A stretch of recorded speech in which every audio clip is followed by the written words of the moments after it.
was a lot of scary calcium right there. Did you check the children? You have children? Why haven't you checked the children? Starting early. I corrected them, sir. And when my wife got out of line, I corrected her. Well, Lloyd, buddy, I got $200. Man. Yo, money's no good here, Mr. Torrance. Shooting onto the internet. Shooting Audio's onto working. the internet. Audio's working. Crazy. Cool. Yeah. Not So doing welcome. crazy anymore. Ooh, it's got a we're 1 day early, but it's every day that should be Halloween in October. I feel like every night's Halloween in October. So we're going a little early and a little late at the same time. I wouldn't know. If that makes sense. This basement is really musty.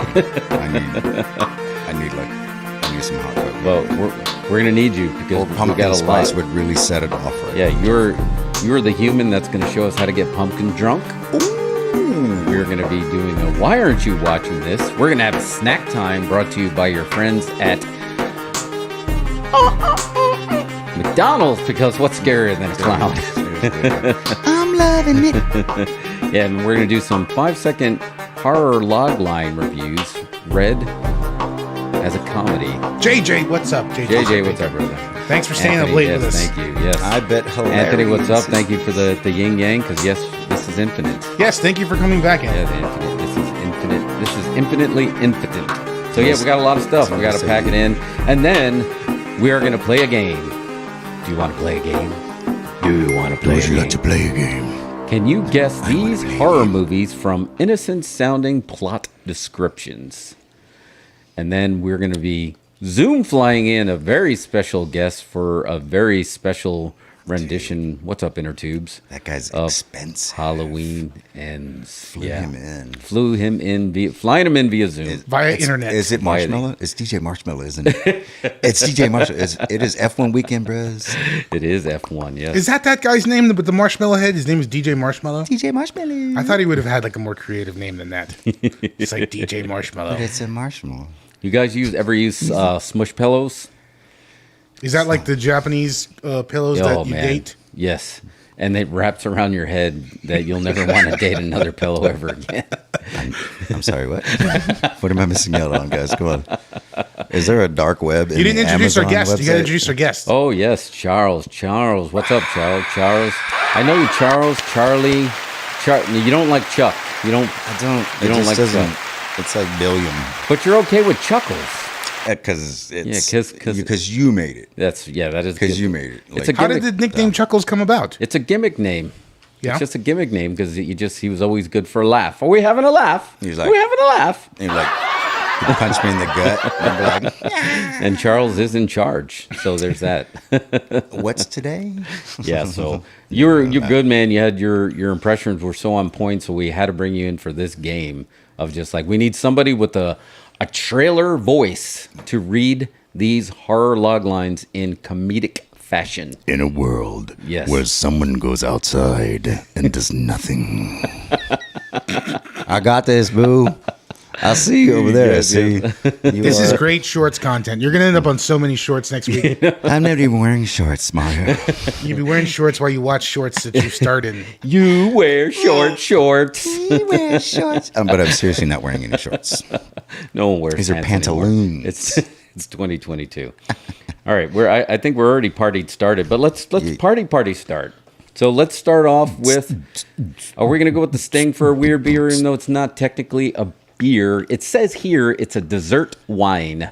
I think, but we're gonna have weird beer as well. We are gonna have a weird beer, yeah. So we'll just I'm sorry. we'll just filter this into the weird beers game. Are you, All right, yeah, we'll What do you filter think? it. Yeah, let's do it. Are you saying weird beards? Weird beers. Weird beards. Weird beers. Weird beer. This is a little segment we like to call beards. Weird Beers. Oh, I am terrified. beautiful. That's beautiful. Oh, Just keep staring at it. there he is right there. That's the guy that killed Bill. I see you. And he's flaunting it. He's like, I'm going to wear this flossy ass jacket and the hat and let you know where I'm at, bro.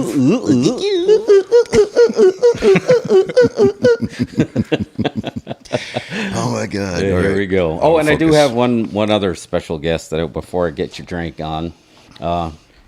Here's Broken Neck Doll. Don't look under your bed. Don't look in your closet. In fact, Freaking nightmare fuel, broham. Yeah. So she will be here. She will be judging. What is your Our name, game. lovely? Yeah, she's Broken Neck Doll.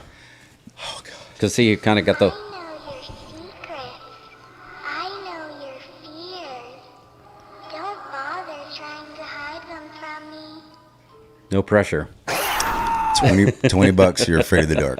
I'm on that. She knows your secrets and your fears. What And is you're like, is that? "Ah, A, yeah." What is that? Is that a Halloween decoration or is that a toy or That's where did that come trash. from? You found it in the trash. Did you just the doll you found that happened to make Yeah, that sound? I don't know. She That's just kinda awesome. she was just outside in the driveway during a rainstorm at 6:66 on Friday the 13th. No big deal, right? I don't like to be startled. Like that. Jeffrey, I you hate kind that. of creeping me out right now. Okay. She doesn't Did like you that. really find that doll? Okay. Someone's I don't know. been bargain hunting at Goodwill or did some she- thrift stores. Or did she find me? I don't know. Stick around and find out. You What can- happens in The Conjuring? Is this similar? What's happening now? Annabelle, I see you. We should do a trailer breakdown of Megan. Megan looked phenomenal. I have. Why? you saw that? Why are you so Oh my wanting God. to see that? That movie can't come out fast enough. Yeah. dude. Oh, just What's the deal with Megan? Wish I could play the trailer. Megan is going to Stupid be algorithms. I We think can't play Megan's that? going to be the 20s version of Chucky. I mean, just an AI doll With but better dance moves. Yes, her dance, and she was like a TikTok dance killer. Yes. It's like wow, Yeah, it's gonna be. it's going to be phenomenal. Let's see. It's going to be It's good like stuff. that mask you had over there, the Happy Kill Day, or what is it? Yeah, Happy Kill Day or Happy Birthday Kill Day. That This one. mask. Now talk like Dr. Lecter.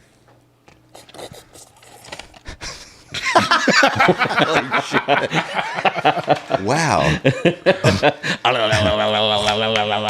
That's a wrap, guys. What's up, Jeff? That was a shout out to our fans who watched The Sandman on Netflix, where his eyes were teeth. I haven't started that one. You're gonna enjoy. He it. had teeth for eyes. He has teeth for eyes.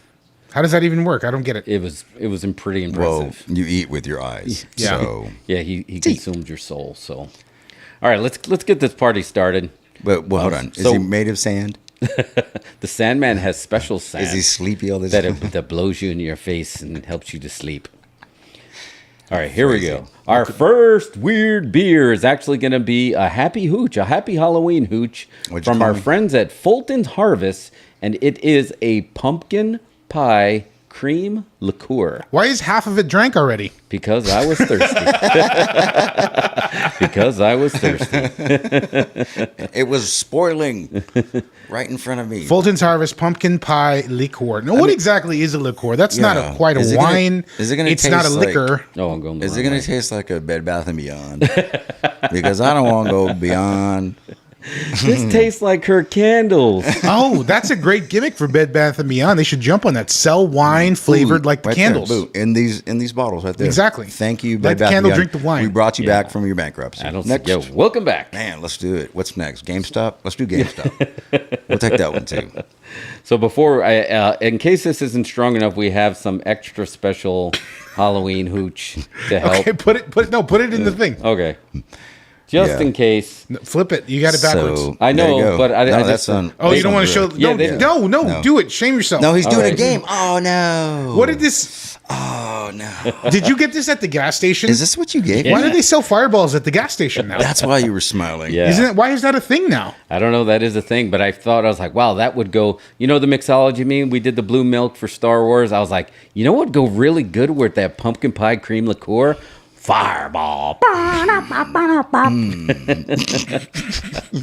So I'm gonna bring some over here. I'm gonna slip into intern mode, and I will bring you guys a jar of hooch. So All right, we'll take your mooch. Go ahead. Sorry, I got it on the multicam, so don't show Oh, yeah. that Yeah, you're not man. wearing pants. Yeah. Oh wait, Again. I gotta take my headphones That's off. FCC was all over that one. They're like, you know what? We find people for smaller. It's okay. People like to see the behind the scenes stuff. It shows that we're a real show. Ooh, look at this. It looks like. Chuckles, what did you have to do tonight that you had to alter your schedule to make it to the thing? Oh my gosh! Could I get a coffee? Maybe like a soy latte with and a lemon twist. Thank you so much. I appreciate it. Well, God, they treat you really well in this. I'm not gonna. This smells like the movie theater floor. That's what this smells like right now. Well, I'm getting the buttery nutty. Man, you got a good nose there. Yeah, it's like I had buttery popcorn and old milk duds. really? Yeah. From '82. Oh, so shout out to Lee at Right, the let's go liquor ahead and store. slam I was this, like, I 'cause need something this is that's gonna be great. that reflects Halloween, and she's like, I got the mirror? thing for you. No puking on. Oh my stream. God, this is live. They're gonna. I mean, I'm not saying that right now. That wait, it's you bad. didn't I even don't put ice in know, this? so it's gonna be delicious. Yeah. No, What does it say on the bottle? It was cold Served outside. chilled. It's all curdled right now, though. That's okay. I'll respect the craftsmanship and go Cement for it. Yeah, mixer. let's see. Let's go raw dog. Right, Here we go. right. Cheers. Cheers. $10. Oh man. Oh, Oh my God, that went down like the that's stock like exchange. if you spill Pepto Bismol on the movie theater floor and turned it into a cocktail. The question is, does With it need lots of butter. Does it need the Halloween hooch, or do we just let it rip? You know No, what? I think it needs the Halloween hooch. Like, So, if, all right. if the hooch is not in it, this is just. Hold on. This Now is I'm just getting- foreplay. Now I'm getting a gingerbread. Oh yeah, there is gingerbread in there. Okay, I don't hate it. Gosh, this I would is just awful. like it. Wow. I would cold. Okay. Cold Happy over Halloween, cold over y'all. ice would be. How good would this be in Reckon. coffee, though? And It's fine in coffee. Yeah, let's be some basic. If you had suggested that at first, I'd have been all in it. Yeah. What? Wait, why didn't we do that? It's That like would- this that is would coffee be- creamer minus the coffee. It would be bussin'. It would be bussin'. Bussin'. It'd be bussin'. I don't know. I quite enjoy it. I didn't hate it. Yeah, I I saw you just like eat a one spoonful cube of Brock Lesnar one- seasoning. I'm not gonna fucking trust your taste. Why does Brock Lesnar have a freaking seasoning, bro? Ugh. He does. It's It's made with. It's like it's just. You a can also sweat. see They like. Jeff eat a spoonful of Brock Lesnar seasoning they on our crystallize his YouTube sweat. page. Yes, please like, subscribe, and share to see me eat weird shit. If you want to see more stuff like this, There you go. people Bing, drinking boom, weird boom, boom, creams boom, and boom. eating spices by the spoonful, yeah. subscribe to this page. Yeah. People eating weird creams. Are we not doing phrasing either? Well, it's like you can just say whatever you want apparently on YouTube. Say whatever you want. No, don't curse though. The algorithm doesn't like that. We're I sorry would for never cursing curse. earlier. Do you see what's behind me right now? And then I got that to deal with. Mm-mm. All right. Do you have any Holy Santos? Can you burn a candle right now, Mark? What are we doing next, Jeff? All right. Next up. So now let's go to a weird beer. That doll's out of control. She is. Yeah. She's something else. She told me she wasn't going to do this, but we'll see. All right. Weird beer. Here we go. Well, that was a lie. We got another Halloween special. Oh wait, we're doing another weird beer. Yeah. Yeah, let's do it up. You want to pull up the Sting again, or Yeah. do we just let's do Sting. You want to pull up the Sting? I'm gonna legitimately like walk I mean, away. you talk about the original Creepo Sting, like every move you make, every step you take, Give you time, I'll look. be watching you. It's like, dang, Sting, just owning it. Another legitimate weird beer. What else do we have from the mysterious? Wait, this is Oh wait, this one's awesome. I'm anxious for us to try what's- this. Thank you. Okay, here's what's creepy about this is before I left the house, I'm watching Wheel of Fortune, and up on the screen comes up a song by the Smashing Pumpkins. I am on my phone on the gram. I like the Smashing Pumpkins. Wheel of Fortune, like Billy is posting about Wheel of Fortune. He's got a post up there. I was like, For real? I have to leave. I'm not even joking. It was And then what's the beer called now? hello. Smashed All right. pumpkin. This is our Smashed I Pumpkin am tripping. Shipyard. And then we're about Brewing to be in Company. a horrible car accident. You guys Ale sure I should drink this, with natural man? flavors. Here we go. Let me pull this up here. Gosh. I already wanna- called my Uber, so we're good. You want to do the honors of reading the what's Shall I what's read it, Chuckles, or you? No, I'll read it. Yeah, I can't see because of The this. Smashing Dumplings. That's great. This is Spooky from ass light. Shipyard Brewing. Arc. Shipyard Brewing Company, Smashed Pumpkin. Smashed Pumpkin, seasoned with Shipyard Smashed Pumpkins, the big-bodied beer Pours a light capper orange with pleasing amounts of pumpkin, cinnamon, and burnt sugar. I like light kappa. Balanced by a mild, lingering sweetness and a slightly warm, bitter finish. Oh, Smashed pumpkin is the perfect beer for when the temperature starts to drop. To fully enjoy all the flavors, this ale is best drunk at 55 degrees Fahrenheit. That's what I had it at. So- oh yeah, no, it feels chill. You gotta get the beer drunk. 20%, pale whole wheat Munich, and it is 9% alcohol.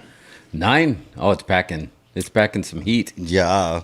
Oh, sorry. I This sounds I put this in good. the close-up gimmick there for right. you. You don't need to see the empty jar. Shipyard. Where's your tip, sir? I'm going to save this, the one going in. the movie floor drink for my coffee. Oh my god. All right, so It smashed smells pumpkin. like kindergarten, bro. All right, let's get a pop. We going all in? Okay. Oh my god. Did you ever drink carrot juice in kindergarten? Because That's what it. I'm getting vibe right Let now, me, and it's let me give it a pour. Give it a here. smell. Let's No, give it a smell. Yeah, but you mixed it with the cream stuff. see. Yeah, that's okay. oh, It's he's going for like an orange Julius. Or It's an kind of funky. Like it orange smells like an juice old pumpkin a Jones. little bit. I saw you and him walking in the rain He was holding hands and I pumpkins Never be this. and All right, heads. so holding heads and pumpkins. like any good Hollywood actor, got a big head. Look at this head. That's huge.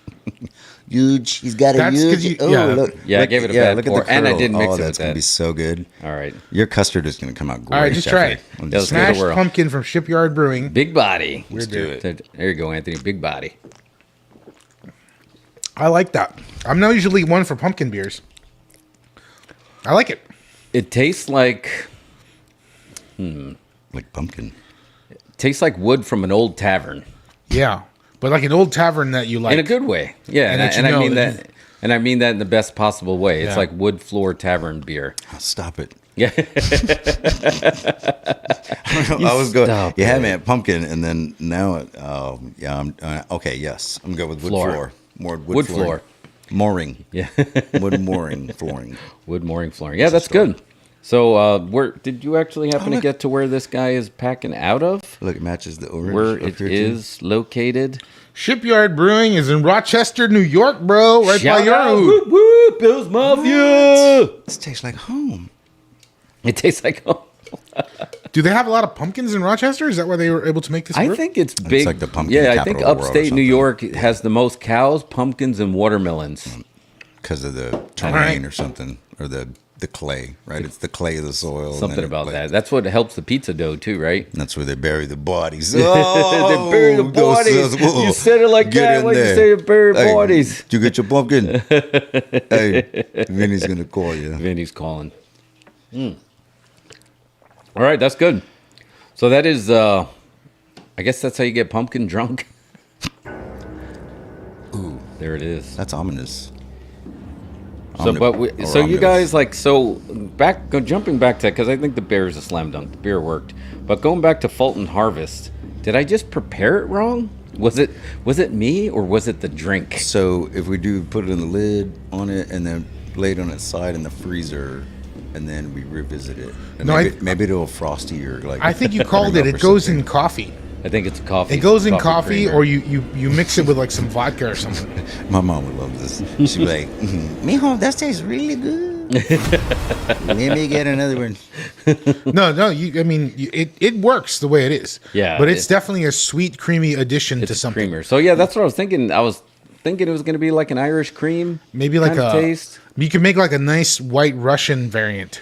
You know what I Yeah, mean? that would a be pumpkin good. Russian, a And- Russian pumpkin. A Russian pumpkin would be good. Yeah, you make a Russian pumpkin, mix it with some milk and vodka. Stoli. Oh, That's yeah. what Stoli, happens probably. when you There you go. rush a pumpkin. I Yeah. think you just called it. All Don't right. rush me. I'm a pumpkin. Now, do you All guys right. want? You guys want to eat now? Yes.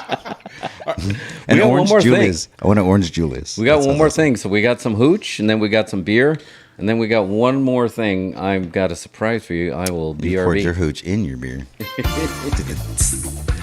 Uh-oh, Jeff's not wearing pants, dude, for real. He's straight jacking it. Not the jacket that he's wearing. I'm talking about the jacket has pumpkins on it, so he's... What is that? Speaking of DJ Marshmallow, Snacks. So, we got a snack time. We haven't had a snack time in a little while. Thank you, Panda Bear. Haven't seen. So check this puppy out. The return of an old friend. You got me a puppy? Look at that. Remember this? You don't remember this? DJ Marshmallow. Close.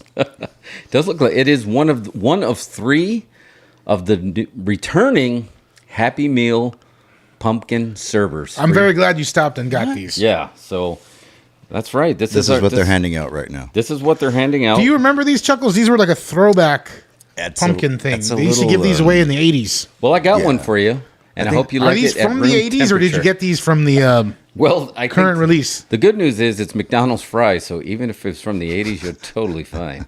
You'll be totally They're flash fine. frozen twice. Yeah.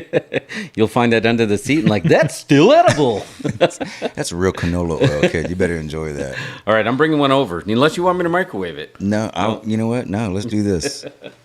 I don't think. What could go wrong? We eat raw fish, kimchi, like anything. Plus, it's housed in plastic, which maintains its purity. All the chemicals in the plastic, they keep it from spoiling. Look at this. Thank you. It's called the McBoo. That's even better, Jeffrey. So thoughtful, lad. We got us a McBoo. All right. Man, are we about to ASMR and people gonna watch us like throw down on some cold fries right now? JJ said the Russian Pumpkins are his favorite Soviet alternative band. Yeah, they got arrested for protesting. They were These right are up there with Pussy Riot. Really bad. Everyone knows that fries taste better in the car. Hot. Okay. Yeah, but it comes with stickers, so Oh, you're supposed to Then I put guess these I on do. your fries before you eat them. Oh, All right. wow. Okay. I'm not gonna throw down right now. I'm not supposed to eat. No, Yeah. They taste like fries that have been sitting in my back seat for 6 hours. What a weird coincidence. Yeah, but did you see the container they come in? Yeah, look at the McBoo. How can you dislike food that comes like this? I like the McBoo. This is gonna be my trick or treat pail for the year. Hold up your canister, Jeff. Oh, yeah. I'm the spirit of McDonald's. All right. Yes. Do we have segments? Yes, we do. Well, we're going to have a Broken Neck Doll review McBoo. I know your secrets. I know your fears. Don't bother trying to hide them from me. I think I like to be startled. I have PTSD. Post-toy stress disorder. Toys will do that. All right. Yes, we do have some segments.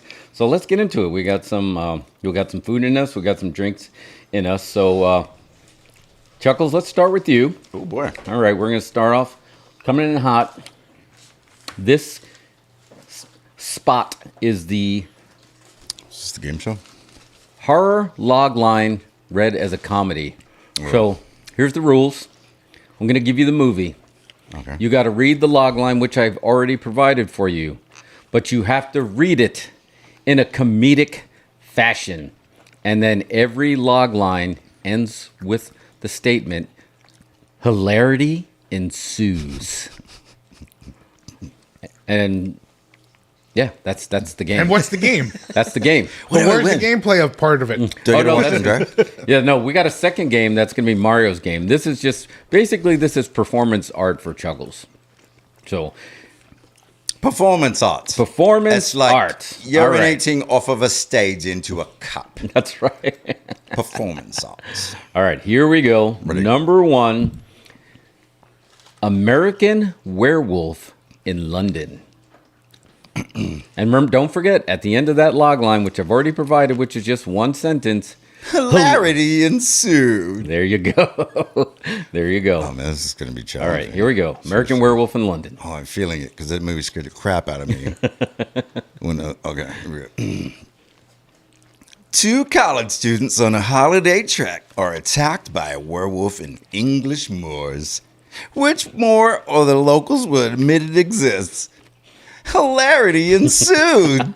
I What's mean, I the- could the do that English- so much better. I could do that. Like, You want to do it again? okay. Do it again. We're live. We can do it live.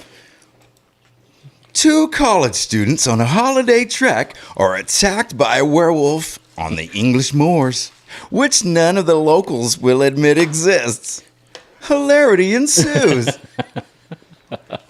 You know, Mario, we were talking about that movie earlier. That was hot. That was actually listed as a black comedy. American Werewolf in London? Yeah. You don't think it's 100% a black comedy? It's pretty terrifying. I mean, he had funny lines, you know. It starts out you with meatloaf, Jack. And Well, he's from the like, director of Animal House, though? That's true. Landis did it, yes. So Never did another horror movie, only that one? and he did, and it did have Kermit the Frog in there. well, there's so many songs about zombies. It's like, no, sir, you do not cross that line. Line crossed. You know, and it, That was good, but very enjoyable. Did you enjoy American Werewolf in Paris? I did not. The sequel. No. I did not. It was. I've only walked out on two movies. What that Troy movie, Brad Pitt. That was a horror movie right there. Oh yeah, Walked out on that one, and that one, American Werewolf. Oh, in interesting. Paris. yeah. Didn't work for me either, Well- but I have to revisit it. All right, next movie is Jennifer's Body. Ooh.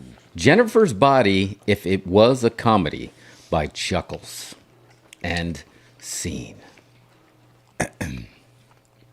A newly possessed high school cheerleader turns into a succubus who specializes in killing male classmates. Can her best friend put an end to the horror? Hilarity ensued. You know, that movie's getting a hard. lot more love than it did when it first came out. It is funny. Yeah. I remember it got a lot of heat because Diablo Cody was, you know, coming off of Juno, and it got a lot of heat, but Megan was getting a lot of heat. Yeah. But as the years go on, that movie's finding its footing. Yeah, and then which is great that's about probably movies, because of right? What's his name? MGK or Oh, the yeah. Hubs. Yes, Yeah, it's that- probably because of that too. It's That like, certainly helps. this movie's so edgy. All right, we're gonna up the fear a little bit, which means you're gonna have to amp the comedy voice. We're gonna up it with the movie that some consider the scariest movie of all time, which may be the scariest, most widely recognizable movie of all time, but not necessarily the scariest. This one is The Exorcist. Oh my gosh. I've seen it 172 times, and it keeps getting funnier every time I see it. All right. Oh, snaps. When a teenage girl is possessed by a mysterious entity, her mother seeks to help her two priests to save her daughter. Hilarious ensued. I can do it again. I switched and I do the accent. I was like, don't do the accent. And then that was What the inner accent was struggle that? for me. Well, that wasn't I from don't The know. Exorcist. Was that Satan? It was New Zealand. Could it be Satan? Hey, easy. We'll take the trash out tomorrow. Good Lord. All right. Wow, that was hard. I mean, that was. Go for it. Do it again. Practice swing. Do you want to do it with or without the accent, or just? You do it, man. You do you. When a teenage girl is possessed by a mysterious entity, her mother seeks the help of the two priests to save her daughter. Hilarity ensues. I thought you were gonna do. I was going for my. What's her name from Poltergeist? This house is clear. clear. That's what I thought you were going for. You already gave me that shot of whatever that was, so. that was Poltergeist. Oh, That- yes. Did you guys enjoy Well, that smells great, Exorcist 2 and 3, The Heretic? No. Nah. No. Yeah, it didn't have that Superman 2 Mario? strength. 3 was better than 2, but 2's okay. I have no heat with 2. People hate it, but I think it's fine. Yeah, people do hate it. Yeah. I don't remember if that was the original director. It's the writer. Oh, the original writer. The writer of the book directed the sequel. Got it. There it goes. What's his name? William Peter Blatty. Oh, all right. Damn, over here name dropping. Name dropping. Get it, Mario? All right. Before we go to the next one, I don't know if this will work in the close-up. Let's see if you can. So that beer somehow has congealed. There's your semen What is mixer. what is It's, that's the what beer it's congealed cooking. with the cream drink. all that? There's a huge amount of that cream in your body right now. Yeah. You are And semen now it's, mixing, sir. Holy crap! Yeah. That's like a science experiment Yeah. happening. It's little fluffy clouds. It's like Little fluffy clouds. To make soap, we must render fat. Hey, you're not supposed to talk about it. You know that. I didn't mention it. Well, I have to drink it now. Don't. Ooh, oh wow. That's like that when you go into the Tastes horror like house movie- in your neighborhood and you're in a dark room. They just have that bowl of spaghetti and you just put your hand in. You're like, I don't know what I'm doing, but I like it. But wait a was minute, weird. this is spaghetti. Spaghetti. All right, next one up. This one, speaking of spaghetti, this one is Cannibal Holocaust, as if it was a comedy by Chuckles. And I mean, it mentions Amazon, like Amazon, like they work for Amazon or something? Yeah, the Oh, it's in original. the rainforest. Okay, Yeah, they work right, for the got it. rainforest, not the They store. work for the rainforest. It's like, do you know who I am? I'm Jeff Bezos. During a rescue mission. I don't know where this. Hold on. I can't get out of the. All right, I'm out of it. Yeah, get out of the accent space. Yeah, just No one wants to do accent space. All right. During a rescue mission to the Amazon rainforest, a present. I knew it was coming. It is a game show. All right. Wrong. wrong, sir, wrong. You're fired. Speaking of fizzy lifty drink, these clouds. You want to, Mario? You want to give one a the more whirl? the shop. What's that? Yes, You wanna- Mario. You want to give please. one a whirl? Yeah, I'll give one a whirl. Just- But all right. how do you send me one? So open up the run of show that I sent to your the mail that start between the letter H and I. Oh no, Also between known F as- and H, G. And you. Wait a minute. Oh, I I'm see. just going to Okay. read this. I'm going to read this normally. During a All rescue right. mission into the Amazon rainforest, a professor stumbles across lost film shot by a missing documentary crew. Where'd you pull this crap from? IMDb. Amazon. This is the Amazon review. That's the IMDb review. Awesome. All right. Yeah. Cannibal Holocaust. That sounds like a good metal band. Have you not seen Cannibal Holocaust? It's an excellent film. Yes.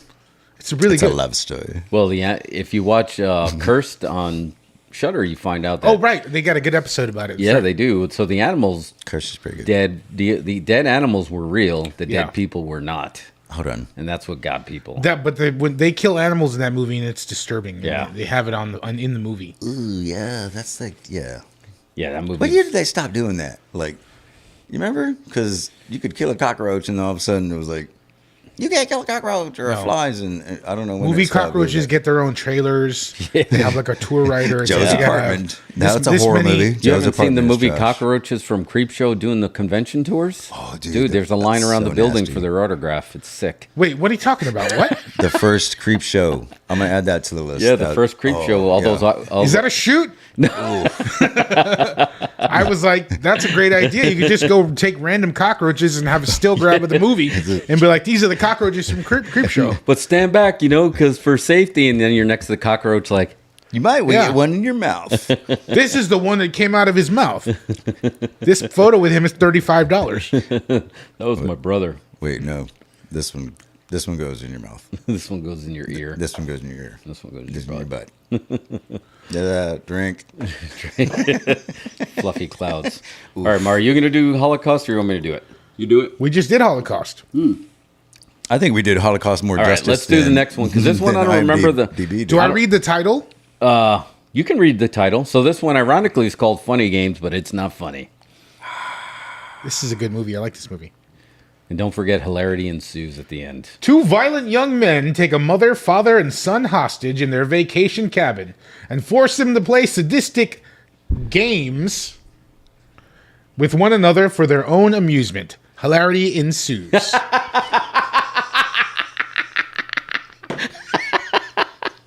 You, sir. I know. Oh, you didn't take your. You didn't take your meds the today. game. The games is in how quotes. The games are in quotes. So That's it's what like got it's me. a play on words because it's a game, Yeah. but they're really murdering them. Yeah, you know what the game... Okay, That's that game. that's the weekend. You know that game. All right, that is Funny Games, which was from 1997. Oh, an old ago. 1997. All right. Who wants to do the next one? With Wow. Dr. I think Lecter. Mario needs to The get him. silence Can we get him a Chianti? Get Mario. Do you want me to do another one? Get a Chianti. Yeah. You need to Yes, get I a. do. Just get a. Okay, you do. Okay, you do the Hannibal Lecter gimmick, and I'll hard cut to you on the gimmick. The Silence of the Lambs. Wait, no. Let me read the thing. A young FBI cadet must receive the help of an incarcerated and manipulative cannibal killer to help catch another serial killer, a madman who skins his victims. I feel like I could. Is that a 78 Beaujolais? Because that smells like a 78 Beaujolais. What did multiple Megs say it smelled like? Oh man! I mean, come on. We've all been to the gym. The gyms. You been to gyms? Have you been to gyms lately? No, I've been to 'Cause James, there's no not more Jim's. Yeah, it's like a cooler IHOP. Have better coffee and pancakes. All right, dos mas. The next one is a film from, what year was this? 2015. The movie is Green Room. Chuck, you want to do it? A punk rock band is forced to fight for survival after witnessing a murder at a neo-Nazi skinhead bar. Hilarity ensued. Am I saying it wrong? Is it ensues or ensued? It's ensues. Is there I two think dots it's over the U or? It's funny because they're being murdered by white supremacists Ooh, instead of. well, that's always funny, brother. Cause I like to smash heads. And hilarity, I think that that would be a good one. You throw a bunch of wrestlers out with some Macho Man reads the legs? just a bunch of macho mans. Well, You take small down. Hey, brother, if you want to read the Babadook as Macho Man, go What's for it. that smell, brother? Yeah, go for it. The All right, let's see. Babadook is the I'll, Macho Man. Can you read one as Machete, Chuckles? Or you? Well, I can try, dude. I mean, like, it's hard. This is a really small screen. Hold on.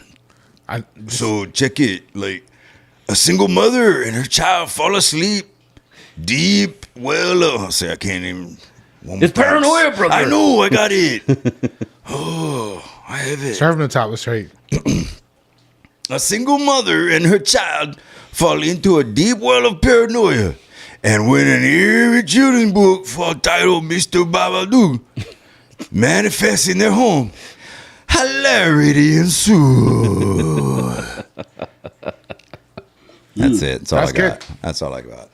This pumpkin beer is not even beer, dude. This is straight gasoline. Thank you, Shipyard. I'm going to just go pour it in my tank and then do burnouts. Skrrr.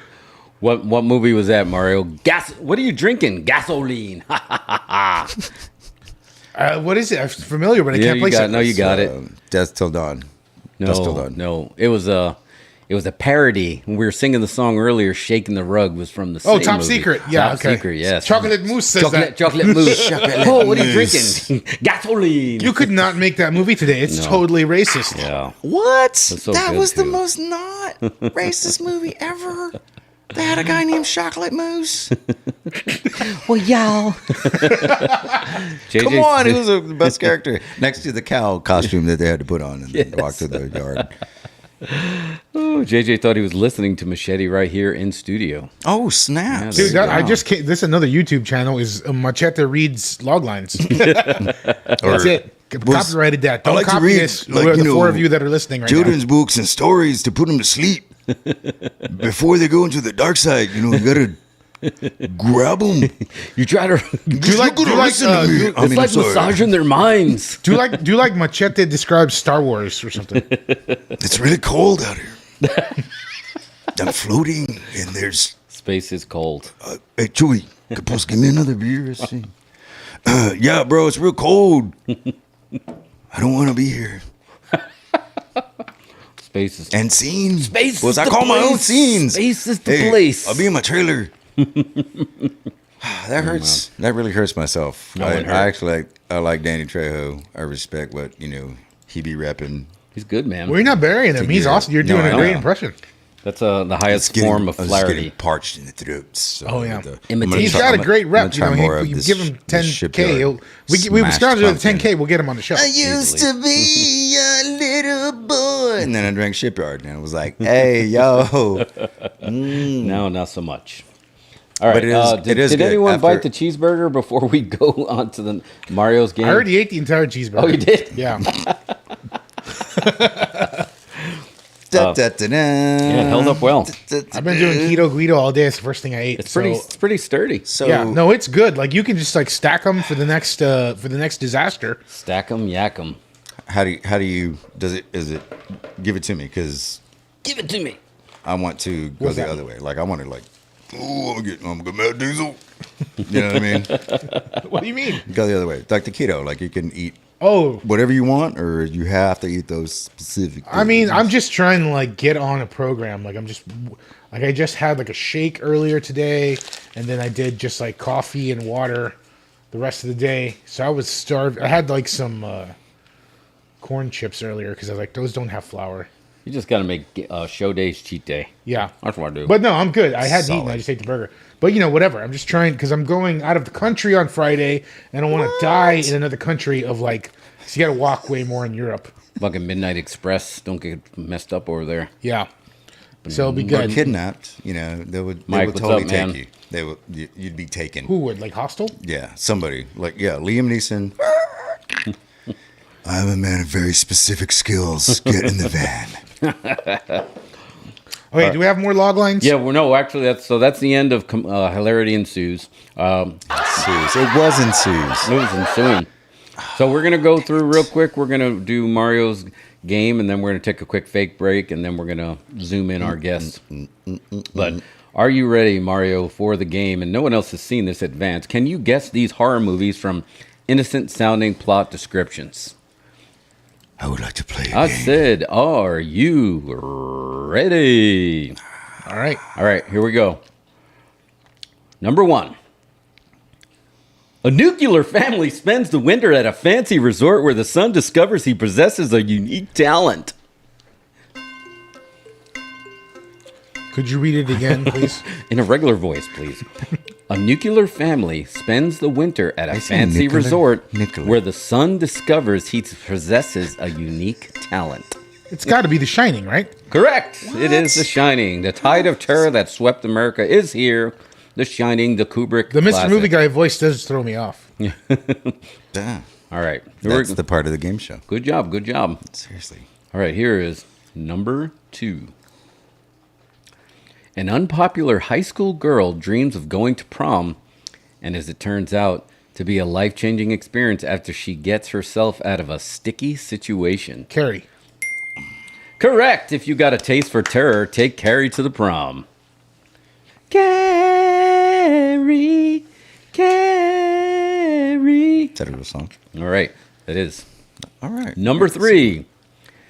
After a long departure, a young man finally returns to his quiet hometown on his favorite holiday. Halloween. That's correct. That's the night he came home. Halloween. The trick You're is so much closer to that Ford Fiesta. to stay alive. Very good. All right, here's number 4. A couple of avid cinephiles make a few prank calls that ultimately lead to them celebrating the closure of a high school. A couple of avid cinephiles make prank phone calls that ultimately lead to them celebrating the closure of a high school. Was it the Juggy Boys? I don't know that one. Yes, you do. Yes, you do. Salem's Lot. No. No? I'll get- Beetlejuice. Beetlejuice. Hold on. Let Say me it go. one more time. Beetlejuice.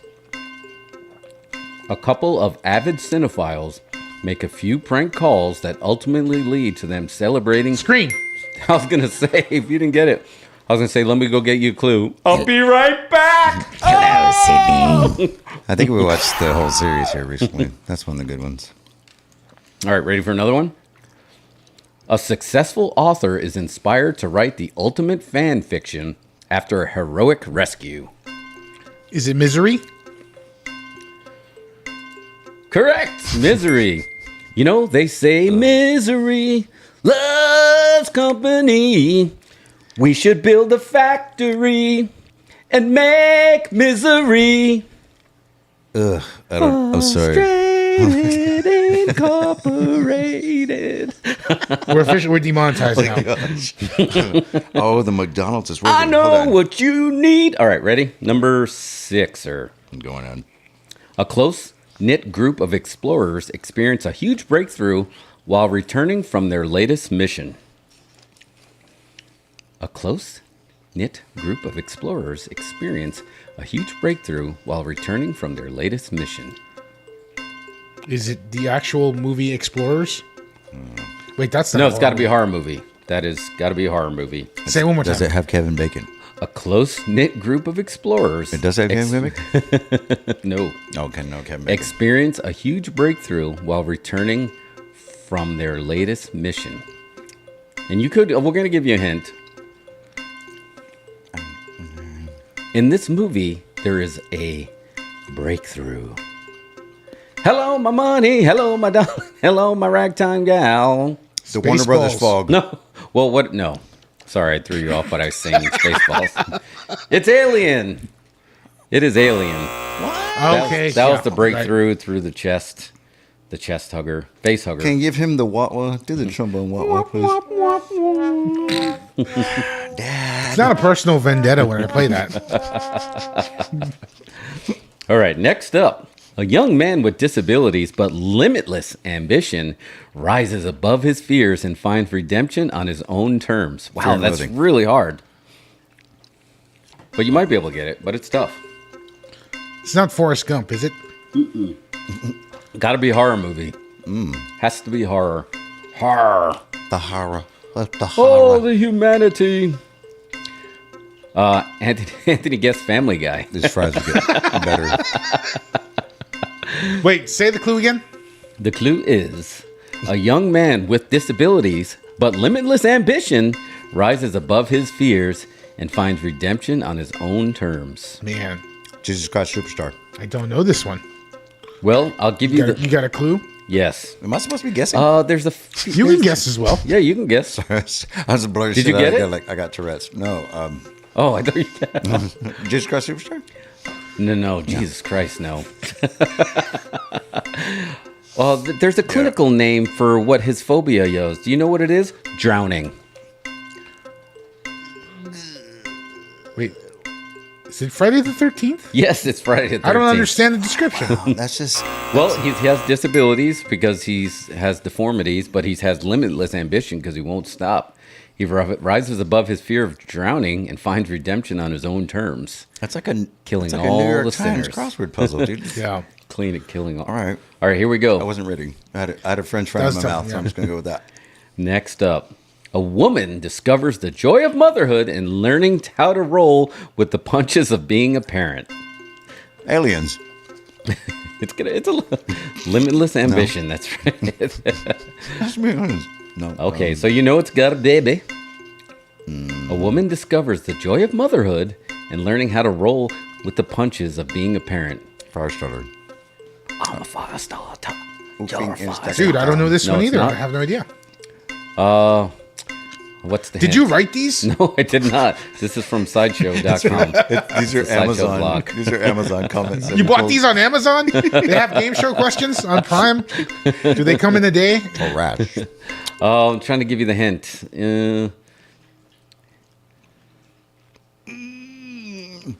She gives birth. She has a baby. That's might not be her baby. Jesus Christ Superstar? Close. What's Jesus's mortal enemy? Okay, Satan? Rosemary's Baby. Rosemary's Rosemary. Baby. Oh, come on. Come on, I knew that. Sucks. I knew I'm that. so sorry. All right. I'll pay more attention. These fries are really setting Alien off right 3. now. Every Friday toss-up. It's the fries. Gotta be the fries. All right, I got another feel one. like I'm in a car. Oh, I got Everybody another knows one. they're fries. We should get other food and take it to the place and just say, put it in the bucket, though. Just hold the bucket up. Just load up the bucket with Taco whatever we Bell. got. Taco Bell would totally like... All right, now it's Oh, going to be wow, a question that's of okay. how fast is Mario going to get this. So, Chuck, you're going to be have to be on your A game. Mario. Are you right or left-handed? Right-handed. I'm handed. What does that mean? Ambidextrous. So Oh, you have both hands? look at me, I'm my eyeball. I am the captain now. That's a horror movie. Let's be honest. That's pretty scary. It's putting Mr. Hanks on a crappy cruise ship. Yeah. Out in the middle of nowhere in some ocean water. Yeah. That's pretty scary. And the Pirates are wearing knockoff Patriots jerseys that said 19-0 from 2005. It's That's whack, a slap bro. in the face. It's dude. a whack, bro. They were a way better team than that season anyway. That was whack, bro. All right. Obviously, their shirts are out there. That's right. They were close. How does that movie end? Does Captain Phillips get the ship back? I'm not going to spoiler it. It goes there. It touches you. Dang you, Tom Hanks. You say nothing on a beachy Hollywood always island. about that touching. All right. After rescuing a stray dog, a Kevin group of Spacey called your scientists. lawyer. Mario already got it. I can see. After rescuing a stray dog, a group of I hope there's a scientists 30-second delay. learned to think as one as the animal slowly grows on them. The Thing? That's a good one. The Thing. Correct. Even the Amundo. second the remake, I told you. I like that. Here we go. A low-level employee gains the notoriety he deserves in his town after coming back from a tragic accident. That's a rough one. The Dead Zone. No, that would have made more sense. Pet Cemetery. Tragic accident. Well, it wasn't an accident because the town burned him to death. I think. I think snaps. Hello. I think that was an on purpose. How sweet. Yeah, that's it. Fresh meat. That's right. Nightmare on Elm Street. Oh. Frederick, Yeah. why are you not cleaning your room? I said, Mom, it's really hot in here. There was, I was watching a YouTube video the other day, and it was all about just how many times Freddy Krueger says bitch. Oh, I seen that. You seen that video? Yeah. It's quality content Yeah. on the YouTube here. That was beautiful. What always freaked me out was when the tongue comes out of the foam and it's all like, hey, what's good? I'm your boyfriend now, Nancy. Golly. Reminds me, That game where you pretend that I'm just a sweet. will you give her some fries or something? That's a fun game. Jeffrey. Now her eyes are open, dude. Hold on a second. She just had white eyeballs earlier. All right. I think we need to get our composure. Give her a French fry. We're gonna zoom in we're gonna take some fake breaks, and then we'll zoom in our guests. So we'll BRB. Oh no, don't zoom in on it, guys. The Halloween Hall of Fame will continue after these messages. The Halloween experts at Magic Manor have everything you'll need this year, including actual character masks from famous motion pictures. And they can show you the proper application of makeup to impress that special someone. Magic Manor's professional hand-painted custom masks start as low as $250. This Halloween, remember Magic Manor. Wigs, masks, makeup, costumes, shockingly authentic. Magic Manor, East Wind Mall. Make Halloween fun with one-stop shopping at Woolworth or Woolco for your Halloween needs. Costumes from $1.83 to $3.99, like $6 Million Man, Bionic Woman, superheroes, Batman, Superman, Spider-Man, and a new favorite for girls, Holly Hobby. You can get wrapped candies of every kind, bubblegum, lollipops, fun-sized candy bars. Get this Halloween record, sounds to make you shiver, just $1.89. Make Halloween fun and easy. Make just one stop at Woolworth or Woolco. Great Halloween parties begin at Walgreens. Candy, party decorations, masks, costumes, makeup. Everything you need for Halloween fun now at Walgreens. I'm Freddy Krueger, and you're invited to my special get-together. But beware, you may never leave. Dial this number now. I've got some grisly new tales for you. And if you're one of my lucky callers selected at random, you'll talk to me live while you're awake and safe. So dial this number now if you dare. Talk to me live. Freddy Krueger is waiting just for you. $2 for the first minute, 35 cents each additional minute. This morning, Billy looked like any other boy, but as the moon rose, he turned into a werewolf. He used new Pa's Halloween makeup kits. His friends did too. Look, Mike's a vampire. Amy's a ghost. Pa's makeup is safer than masks. It never blocks vision, and it's hypoallergenic, too. So watch your kids turn into the creatures they really are with new Pa's Halloween makeup kits.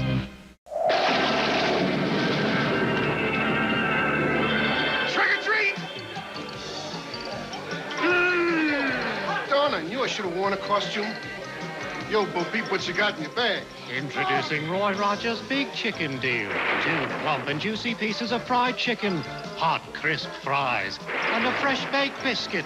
Roy Rogers' Big Chicken Deal, just $1.99. Don't you even think about it. Halloween's coming. What are you going to do about it?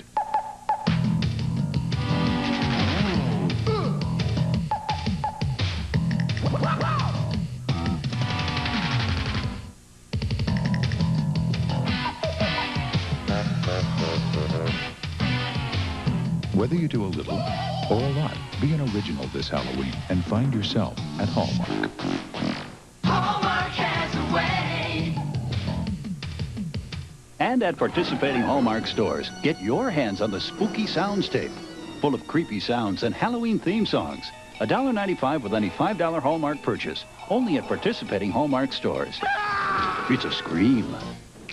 I'm Count Scary, and I bought 3D glasses for 39 cents from a participating Wendy's old-fashioned hamburgers restaurant. Hand me my glasses. Not these glasses, Igor. Hand me the scary ones. And oh, they go so good with my tan. Count Scary's 3D party, Tuesday, July 6th at 8 p.m. only on Channel 4. There's goblins, there's ghouls, there's pirates about. Halloween's coming, the trick-or-treaters are out. But look at that witch on Halloween night. She's the first one with a blinking pumpkin light. Pumpkin light flashes so everyone knows she is near. Pumpkin light makes Halloween safer and scarier this year. And pumpkin light safer for a spooky pumpkin too. Just pop it right in and watch your pumpkin go boo.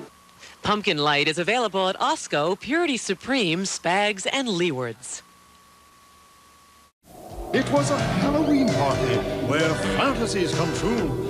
I put on Showtime makeup and did a dance or two. The boys and ghouls were hanging out like vamp and tigress too. My Showtime face was all in place, then Rock Angel, I saw you. It's Showtime, the adult Halloween makeup. Showtime is hypoallergenic, more comfortable than masks, more fun too. You know you are my fantasy, but I can't speak to you. Make up a Halloween fantasy with Showtime makeup. Halloween costumes from most stores have one built-in disadvantage. Anyone can buy the same costume. A costume from Ragstock, on the other hand, is unique because you selected yourself from a huge stock of recycled clothing.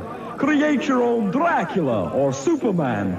Be a cowboy or a rock star, a tramp or a vamp. Visit Ragstock at 327 State Street, Madison. The Halloween Hall of Fame. All right, Jeff, coming back to your face. Prepare. Back to the face. Phrasing. Back to the face. Oh.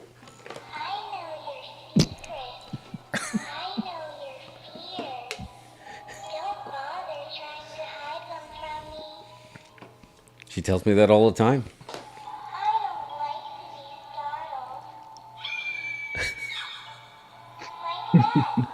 Wow. She hates that. All right. Yeah, that was something else. How do you else. appease that one? You just don't. All right. Shout out to our friend before we get into our Halloween ends. We're going to kind of chat about, I'm going to let Mike have the floor, talk about that. We can even talk about the trilogy. But shout out to Geek Commander. Mario, if you can go to the close-up gimmick here. He's got some stickers coming for our swag shop. So the back of them are actually going to have the barcode that are going to go to the dosincredibilis.com. Ooh, nice. But it's got the half comic book, half Jason, so it'll put the dub on there. So looks sick, man. He's he goes way back with us. You know, he was part of the very first. Jeff, are you wearing a shirt? Sometimes. It looked like yours looked ripped. There it is. Wow. Terry. But yeah, no. So it goes way back. So at the Blue Starlight Drive-In here in Austin, Texas, we did a live podcast And we had Geek Commander on there. Yeah, it was good, and we beat the crap out of Printer. But anyway, he had a bunch of flair. It was all about the flair, just like in Office Space. And now he's going to be making stickers from the swag shop. And he's a great guest. We're going to have him on again soon. So thank you there, Geek Commander. All right, shout out. Here we go. It is time. So we have the industry on the line. We're going to be talking about Halloween Ends, the latest, the third, the final of the trilogy from David Gordon Green. Mario, what was your first thoughts on that? My initial thoughts on David Gordon Green's Halloween Ends was I felt swerved. Are we bringing Mike on now? I'm sorry, I'm confused. What's going on? Oh yeah, sorry. I thought you already brought him on. Oh, is that copyright? That's too close to the original. Is he on? I don't see him yet. Are you there, Michael? I would like to play a game. I'm here. Here he is. We hear I'm him. Here. We hear you him. You gotta cue these things up for me. I'm sorry. We're good. No worries. There he is. Yo. Oh yes, he's in full. That's right. He's ready to rip, dude. So this is what I've been waiting for since we launched this show.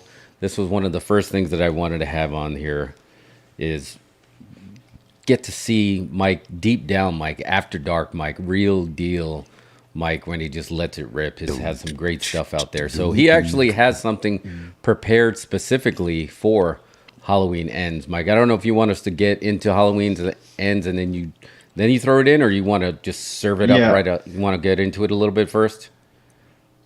Yeah, let's talk through it, and then I think that will probably sum up the conversation a little bit. Okay, perfect. So I don't have as much heat with this movie as the internet does. Now, I do recognize that it is the Corey Cunningham story, and then they had a short at the end of the movie in Act 3 that basically became the main event that everybody was trying to see, which was Michael Myers versus Laurie.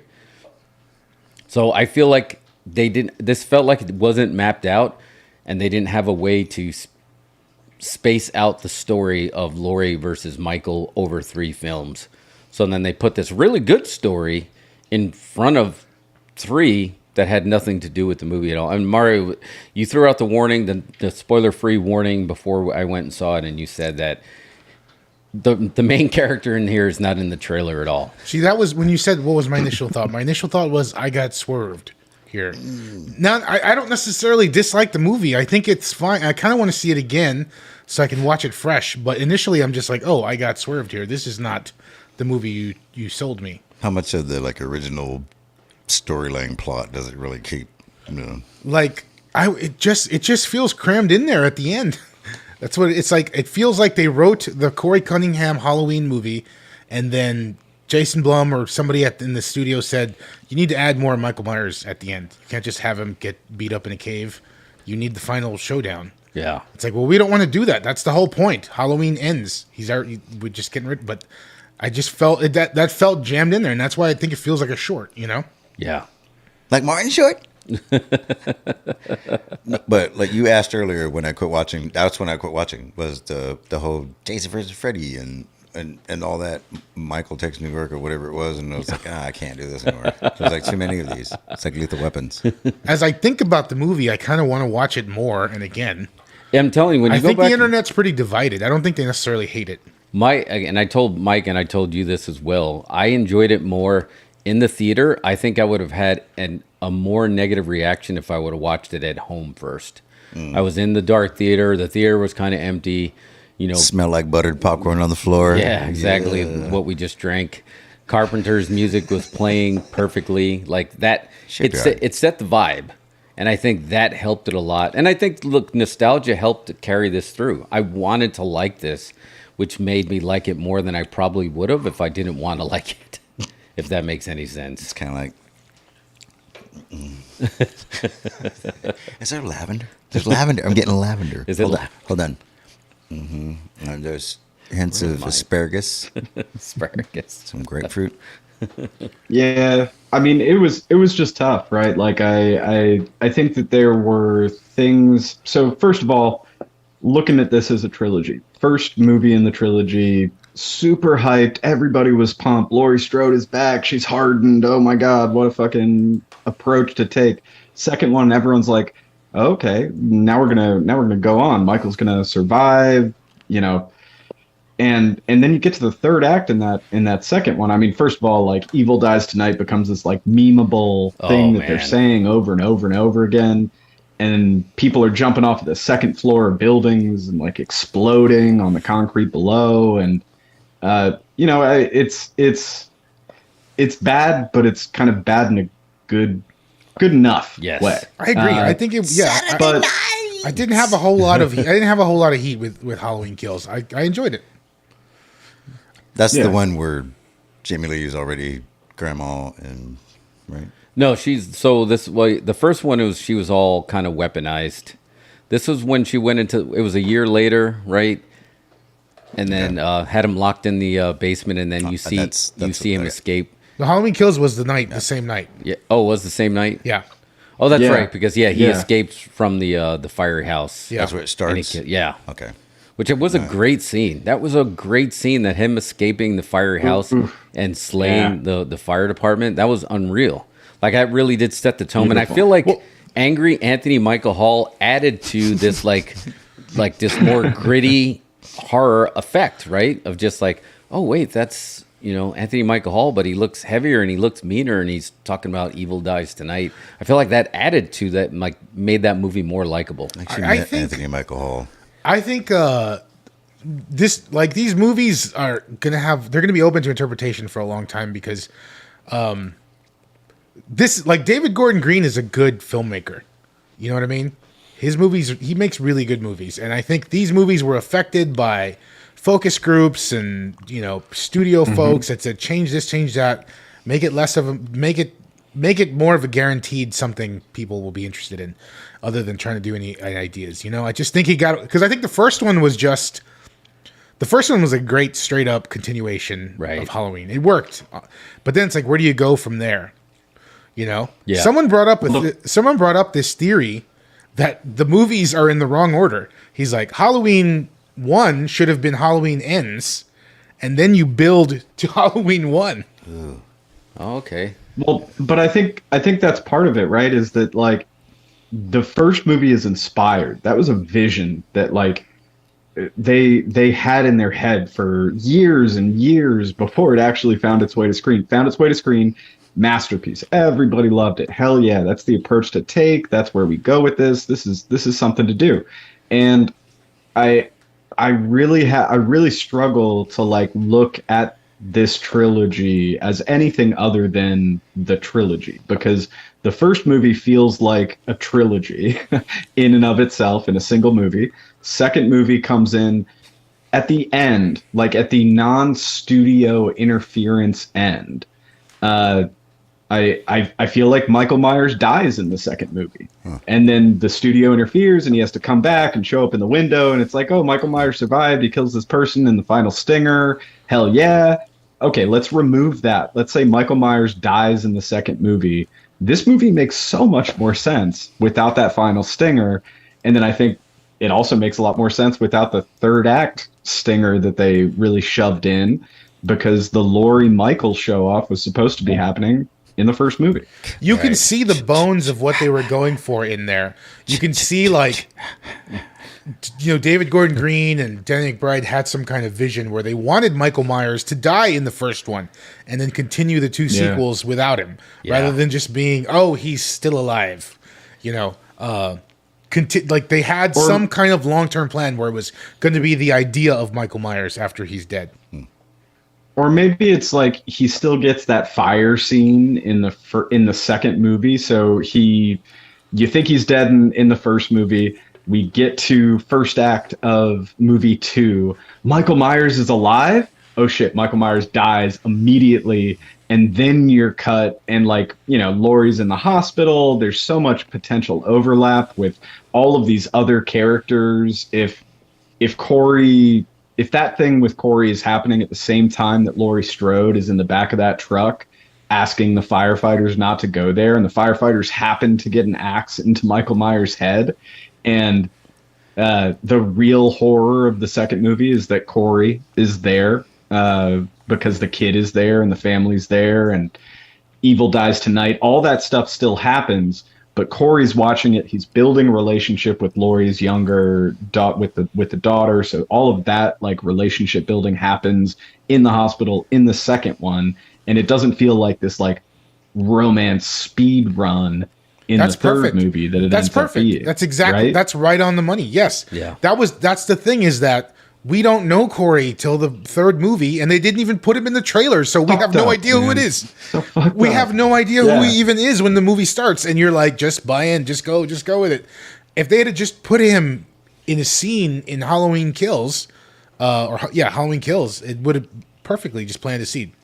It felt like the same feelings that you got when you were watching the Disney Star Wars trilogy, that they were playing just like, except it doesn't make sense because David Gordon Green and McBride were there the entire time, right? So there was really no excuse for like all of a sudden shoehorning somebody in at the end, unless it was a bad studio note. I'm the writer. Yeah. Just like, we had the focus group. Because if you just take the Corey Cunningham story by itself, direct to streaming, and, the Scarecrow Killer, and you see all this, and it's just like a cousin spin-off movie, and you never have the Halloween. Do we like that movie? With the jump factor too, right? We mentioned that earlier about like, a lot of movies are like slamming that on you. It's like, I'm going to make you jump every 60 seconds, every 160 seconds, whatever it's going to be. So there's actually a great algorithm documentary on the pre-show of Alamo Drafthouse for Barbarian. It actually goes into the history of jump scares, and it had per capita every 10 years how many films are adding jump scares in there, including movies that aren't horror films. Don't even need to. That are in there. But just thinking, even just that aside, I enjoyed the Corey Cunningham story. I like Corey Cunningham as a character. I liked that he actually moved like a scarecrow. Like when he went to kill her and he was outside and his arms were flailing, he tried to get it in there and his hand got caught and he was like, whoa! And it felt like you were watching like the Evil Wizard of Oz. I'm like, this guy's selling me as he's selling me as the Scarecrow Killer. But again, just like, you're giving me tuna fish, which is fine, but I came here for peanut butter and jelly. So my brain was really confused. That's the part that really affected the movie, is that they felt like they had to trick us into watching it when they could have just introduced it earlier or just anything. Was this written at the last minute? It couldn't have been, right? Surely they had this. Children of the Corn 2. So that's what I'm saying. I think that there's something that happens in the second movie in the series where the major kill sequence involves and includes. Oh, I'm so tiny. It said your bandwidth. Don't say that on the internet. There we go. So in the second movie, the major kill sequence has the Season of the Witch masks involved in the kill sequence, and I think that is the thing that really at the heart of it, as Halloween lovers, Dan and McBride, they were trying to bring that in here, the Season of the Witch, setting that up, retconning in a way that makes that movie make a lot more sense, I think is a really wonderful payoff for this trilogy that starts super, super gritty. And I feel like that's the trajectory of the narrative they're trying to say. What if movies, what if from Halloween 1 to the Season of the Witch, that's kind of the pace of the new trilogy, that we take 3 movies to get to every major narrative step. And so you have the big kill sequence that has the Season of the Witch masks called back, a lot of people coming back from that period of time, and then you lead into it by setting the seeds. Not to mention that like the Loomis stand-in in movie 1 has a moment where he puts on the Michael Myers mask, and the deep seeds are planted. Is that the kid? The little right kid for his doctor. His doctor. His doctor kills someone right at the car. Yeah. And so I feel like there's bones of this story that are really setting up for Michael Myers being multiplicative, like being a multiplication just by existing he's showing people that it's okay to be Michael Myers, and that's making a lot more Michael Myers. And I think that's a super modern take on the franchise. And if you strip away all of this studio bullshit, the main story that they're telling, everyone fucking dies. Everyone has an impact bigger than you expect based on what people communicate to you when you're with them in real life. And that's something that really sings to me in the modern contemporary times. That's in the bones of this narrative. And that's why it's just so fucking heartbreaking to look at movie 3 in this trilogy. It's like I said, David Gordon Green is a really good filmmaker. I don't see him botching this on his own. You know, I think if he had free reign to do what he probably intended to do, it would have been divisive, just as divisive as it is now. But there would have been something that was pure and a pure vision exexecuted. This feels so studio noted. That's what it's supposed to be. Okay, Studio Michael? noted. Can we get you a vitamin water? Are you okay, sir? Oh, dude, I love your set. So here's the thing, you got him mesmerized. Yeah, I'm checking out the paint job. It's awesome. Yeah, it's great. Oh yeah, I'm the industry. Yes, that is the industry. Actually, so funny story about the paint job. I have a local corner store that I go to. I went there before this because y'all were doing weird beers, so I thought I'd get a local brew. Oh yeah, have something myself, but I'd already set up the face paint, and I'm really good friends with the person that works at this gas station. I got out of my car and I went over to him. I was like, "Hey, Kim, how's it going?" He was like, "Who is this? Who is this?" And just like I could see the fear in his eyes. He didn't recognize you? No. Oh, that's awesome. He's got the cigarettes to get out. It's the moving of the cheese. Like, you're so used to seeing something, and then his brain registered one thing and his eyes registered another, and then you saw the processor spin. Yes, it was lovely. It was great. Awesome. It reminded me that, like, you know, no one doesn't recognize me until I put the paint on. That's right. I love it. Love it. All right, but I'm going to jump back to, okay, so there's a couple different timelines that happen in this film. In the film series Halloween, the Michael Myers story, right? You have, the original that went to 2, and then you had one that 2 went to H2O and skipped it, but then you have the other one. Let's go back to that original string that happened after Season of the Witch. So they started going in a route then where Michael was part of a cult, and they were adding that there was more to the story of why he was evil, and they threw that one away as much as, and that was one of the things I don't think they should have thrown away, because that added, as much as that added some mysticism to it, it added some realism to it as well, right? That there was a little bit of a backstory, and I know they went back and forth, like, no, the shape just wants to be evil. It doesn't need a backstory. It doesn't need allies. It doesn't need to be related to Laurie Strode. It's just going to be evil, like, kind of like, and I'm not a big fan of that horror just because it exists in real life, right? So evil. Could they have done that? Like, I like the idea, and it didn't work in Jason Goes to Hell, right? They did try to do this, right, where Jason was hopping from body to body. But the way you're saying to do it, Mike, I think that would be a more sound way to go, because he unlocked what was already there in Corey Cunningham. And I like the idea he unlocked what was already there in the doctor got the doctors like, I wanted to see this guy kill in the wild. So he was unlocking what was already there. And I feel like that's more grounded in realism than these studio notes will lead you to believe. Is it one of those movies where you're like yelling at the screen going, "Yeah, throw him off the cliff," or like, no, send him on. No, because again, you're good for spoilers, right? You didn't see it. Hath not. Yeah, I'm good. I mean, I think they did deliver. I think the main event in Act 3 did deliver. So they did get the big showdown. They had the swerve, that the baby face was down. She phoned it in. I like to report a suicide. She puts the gun to her head like she's going to shoot. And then the door opens and she sees the mask. And it shows that that's not him yet. But you get the big showdown in the house. You get the mask have the big, like, Well, the mask was wore by Machete- Corey Machete Cunningham, Madness. right? So that was the swerve because he decided he wanted to be top dog. The apprentice wanted to be the master. He went into the sewer where Michael was.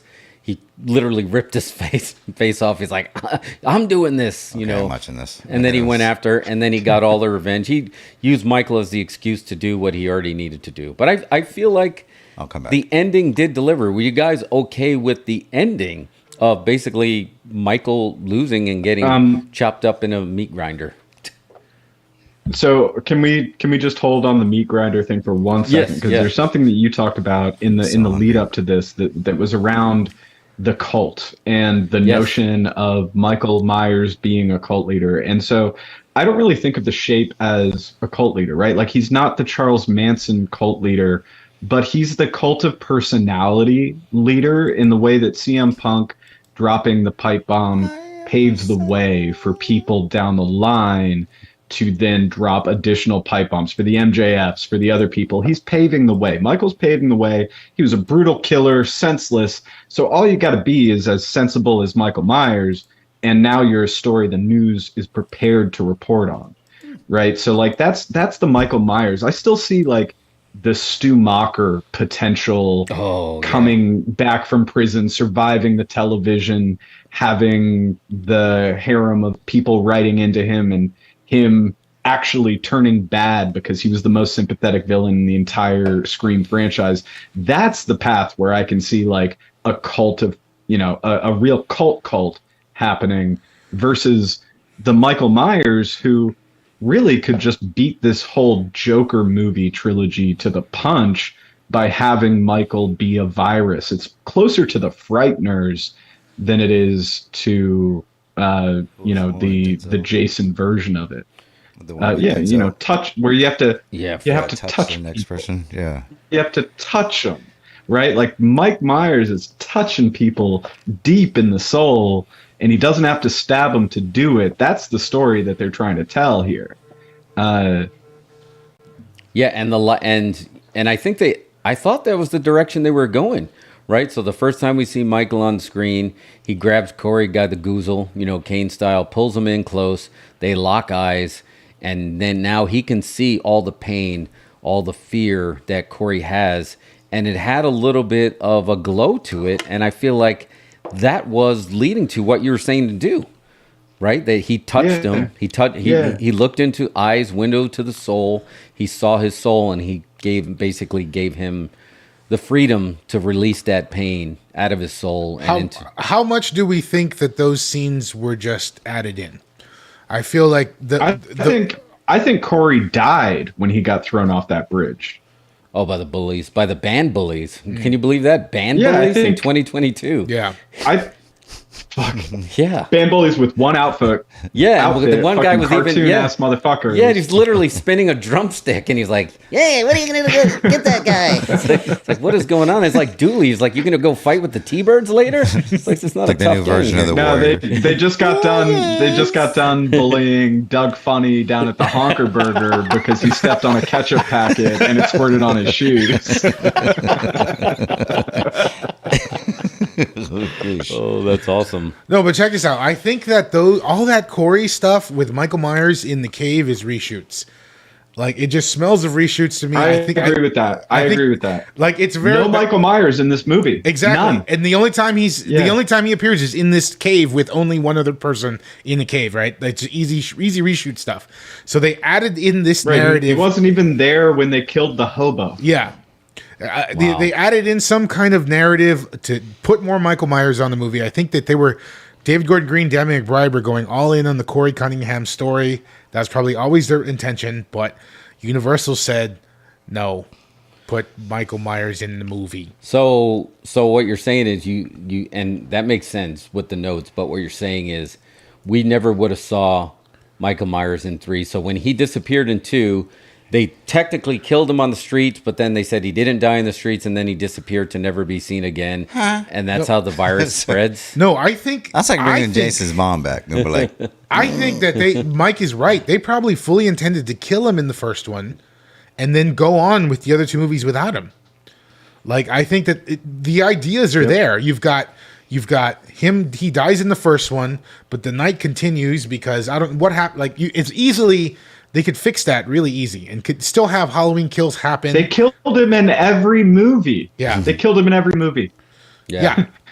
So it's just like I think that, like I said, I have faith in David Gordon Green. Like they did it to Freddy too. Like the whole touch thing, and then Freddy would jump to whoever he wanted.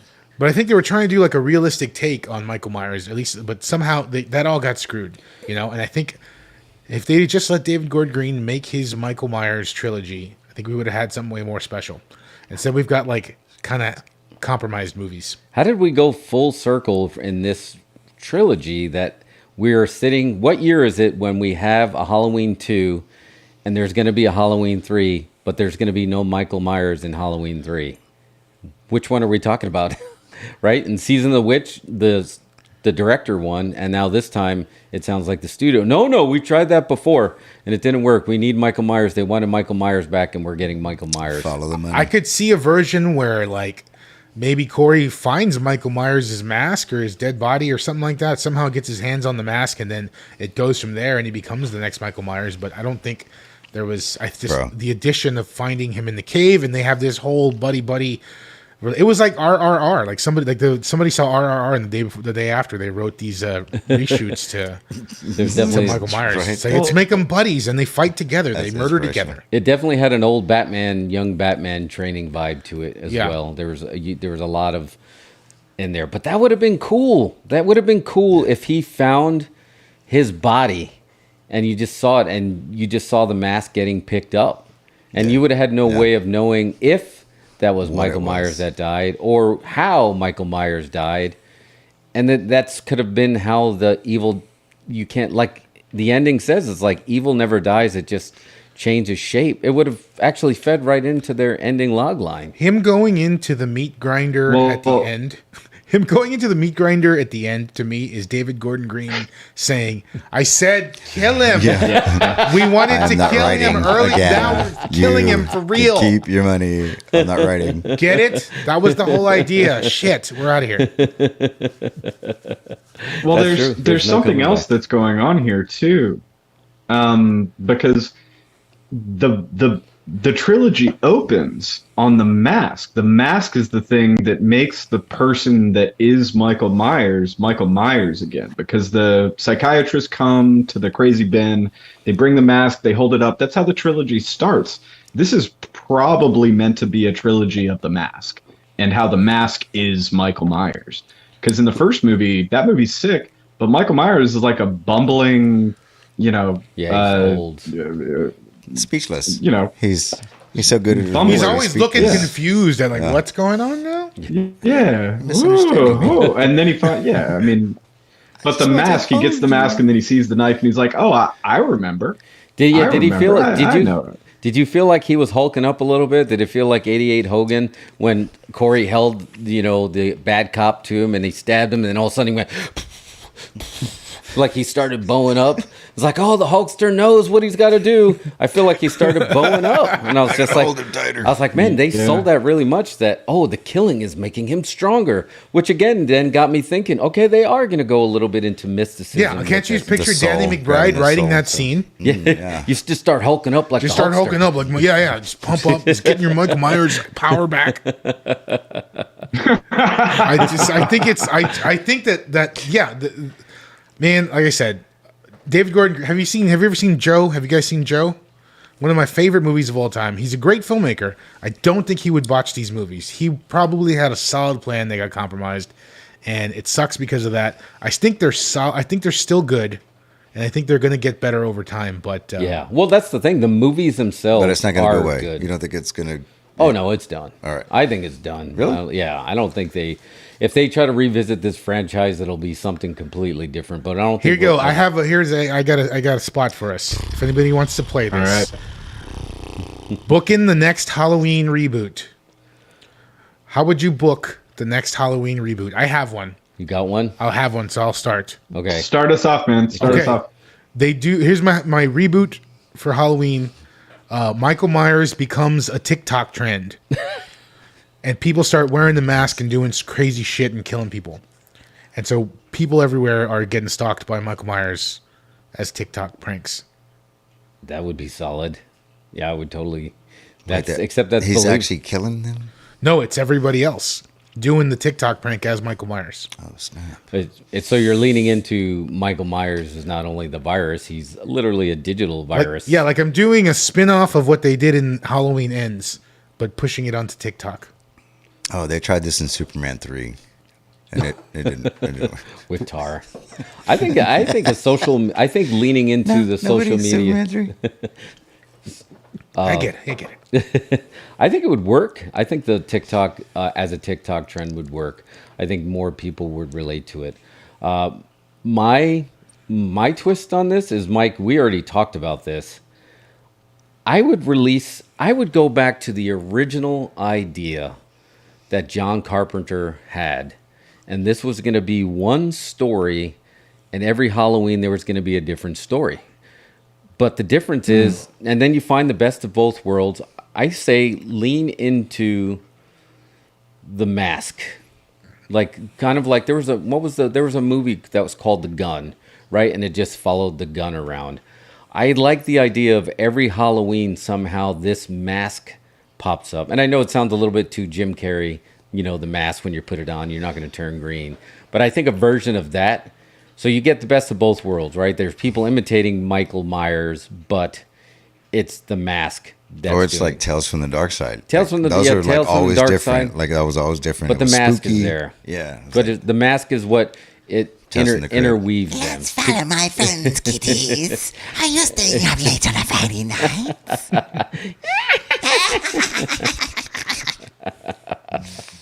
Yeah, I would probably. So we've already had a re-envisioning of Halloween that is like hyper grotesque. The Rob Zombie movies of Halloween kind of lean into that piece. So that's already done. We have this trilogy, which feels like a studio compromised original vision. So if I were to, and we also have basically like the Logan arc of Laurie Strode. That's what this trilogy really does, no matter what. This should be the end of that character. So if I'm going to go in, I'm going to reboot now, I'm going to Stranger Things the fuck out of this franchise. And I'm going to set it in the year that the first movie came out. And I'm going to use all of my modern technology to take advantage of all of the nuance and atmosphere that the original created, while adding little touches of deeper violence, little touches of better character development, little touches of more appropriate, placement of babysit. Like, I'm not saying make the movie woke, but I'm basically saying the opposite of that. I'm saying like lean into the origins, lean into the roots, and reroot it for the new generation as something that's old, so that you can always update it back. Like, you can take that real-time approach, and eventually by movie 3 or movie 6 or movie 9 or movie 12, whatever kind of trajectory they want to create, you get up into the real, like, current age. They did it with Star Wars. But you go back to the roots. Star Wars, so I don't hate it, sir. Cheers. Yes, yeah, absolutely. I think it's great. And Mike, you brought up when you said Stranger Things the shit about it. Think of the two most successful horror movie, and by the way, there was 5 horror movies that were on the top of the box office this year alone each week. But 2 of those were Barbarian and Black Phone, and both of those did exactly what you said. They found a way to go back in time, and they did it in Barbarian when he went back to the 80s. It felt viscerally like the 80s, even more so than Stranger Things. And Black Phone, same thing. That captured, you would have to be alive. Like, I don't know if people who weren't alive then understood how much that felt like those time periods. Like, I was like, oh, I remember sitting in a van like that. It's like, oh, I remember wearing, I can feel the rubber band on the mask. I can see all the dated tech, and it just worked. I think that's what was kind of missing here. And the other one was X. X was another one. Mari, you said if they are going to do some kind of requel of Friday the 13th, it needs to be Ty West because he knows Ty West would be a good candidate. He needs to capture a time period. So, Mike, what you're saying here, if you go back to late 70s and really live in that universe and just go all in on that universe like a ground level, because let's face it, man, I don't care what anyone says, the 70s were scary as shit. Yeah. Those films, like, they just had to exist. Like, all you just needed was like a funny looking haircut and a cigarette, and you're already a little nervous. You're already a little on edge. Also, you got to consider, like, there's a trend right now to make horror movies happen in the 80s and 70s because there's no Google, there's no cell phones. Yeah. So you're back in the 70s where it's like, I've said this 100 times before. You walk out of the house and you forget your phone, that's a horror movie already. Now, if you're getting murdered and you don't have your phone, you can't map anything, you can't Google anything, you can't call anybody. No one can trace you. Yep. Yeah. The idea of that doesn't even exist. And you make that, but you make that movie now and it feels more like that era than the movie that was made in that era. Yeah. Because the technology that they had at the time couldn't capture in enough detail to communicate across generations what that experience was like. So you do that now, you're going to translate a generational experience, and like, people will recontextualize this franchise the way that people originally experienced it. Give me a group full of teenagers going to Halloween that is set the same year that Halloween came out, walking away with the fear of what it would be like if there were no alarm systems and no cameras and no cell phones and none of this shit, and just a shape that was there. And it was relentless. And the moment that you could make it out and see it as anything beyond a shape, you're already fucking dead. Yeah. And then so, and it's William what are you going to do about it? I know, that's the other version of this story. Just actually hire William Shatner to be He pulls a mask off. It's like, it was all William Shatner the whole time. I knew it. It was me the whole time. That's You kids are horrible actors and directors. The Halloween franchise. I want my millions. That's great. I think there's so many good things you could do with this franchise, but like, no, everybody is too. The studios are too scared. Like, you book like an indie filmmaker, a Sundance guy, to redo Halloween, and then you don't let him do it the way he wants to. That's not a good. That's why bother. Just hire McG. Yeah. You know? Well, that's actually exactly the poem that I wrote about. Oh, this, shit. is that I think the actual horror movie that's occurring here is the interference on clear vision and creation by the people that control the money. So maybe we should just jump into that real Jump quick. into it, man. Do All it. right. All right. You have the floor. Sick. Scary. I'm fucking scared, man. Nah, you're all good, man. Don't worry, it will haunt your dreams and you will never forget this poem. But it's fun. It's fun because I'm wearing face mask. All right, so the poem's called Halloween Ends. Like, I actually wrote this poem while I was watching the movie. And so the whole poem is Halloween Ends. This movie is a fucking matchmaker. Michael picks the boy and Laurie picks that little girl. It's a very weird fucking horror movie, man. All the corporate feedback destroyed the narrative. It's easy to reverse engineer if you're as traumatized as people who make money in Hollywood and survived the third act. Because every movie is about fucking Hollywood, man. Flaunting the dollars, forgetting how fucked up the story is, because the story is always fucked up when it's coming from Hollywood. But I'm happy for you if you're the hero of a fucked up story, because Jesus, these days the money picks the hero and they are brought to you by Raid Shadow Legends. Yes, and Michael Myers runs through the house in the background of $1 million giveaway promo. And meanwhile, Twitter's over here and it's killing poetry, and Facebook resurrected all the motherfuckers with megaphones, and hell incarnate is Instagram, and Instagram is hell incarnate, the Brock Lesnar. Brock Lesnar of social media. But evil dies tonight. And Pinterest died with your fucking grandma. And MySpace is the new Michael Myers and Laurie Strode riding in the desert on the motorcycle like Kanye and Kim and Seth and James. But wait a second. Let's reset this requel. Let's reset it. So part 1, Laurie and Michael both die. But then Michael trains Uncle Incel to come back and kill us all. And part 2, Uncle Incel kills Laurie and kills Michael.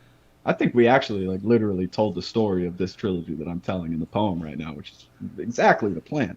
Part 3, Uncle Incel has sex for the very first time, and it's with Laurie's daughter, and then they burn down the whole city.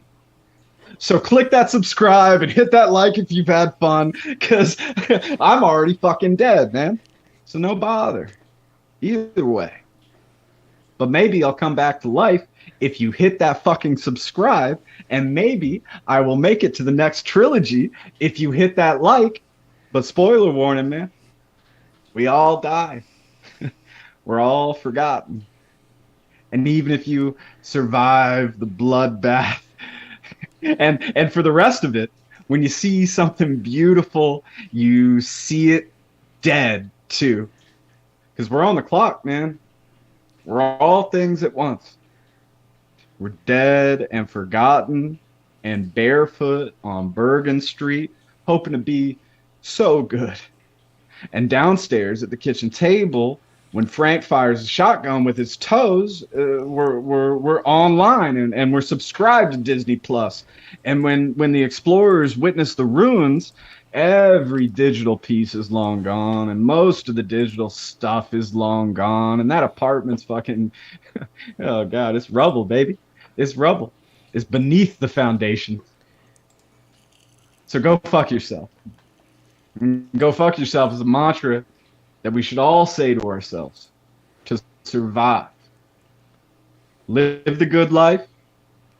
Go fuck yourself.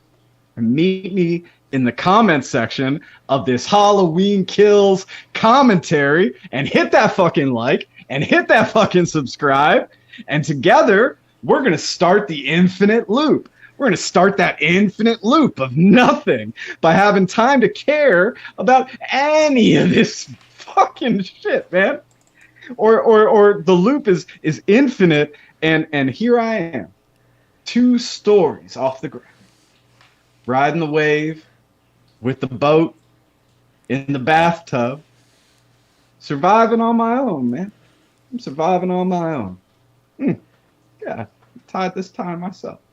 I set up my microphone and I got some headphones plugged into it. That's why I'm not even going to talk about that.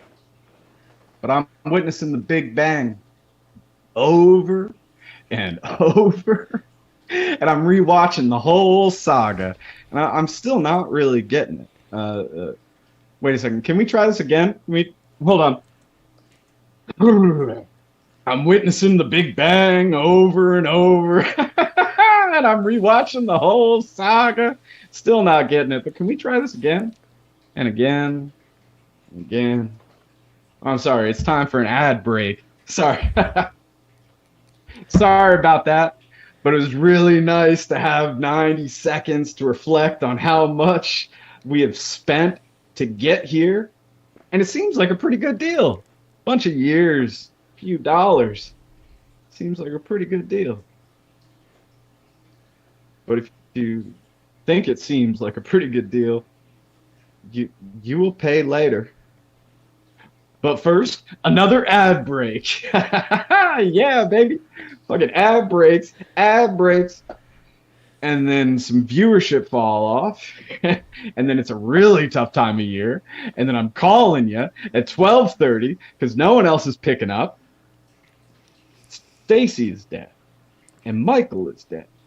And Laurie is dead. And you're dead too. Oh, no. I'm just kidding. You're listening. Or like remembering some other stuff that this whole thing is like pushed up in the detritus, all the stuff you're afraid of. You know, the past, scary shit. You're either reading or remembering, and I don't know shit. I'm just watching Halloween Ends.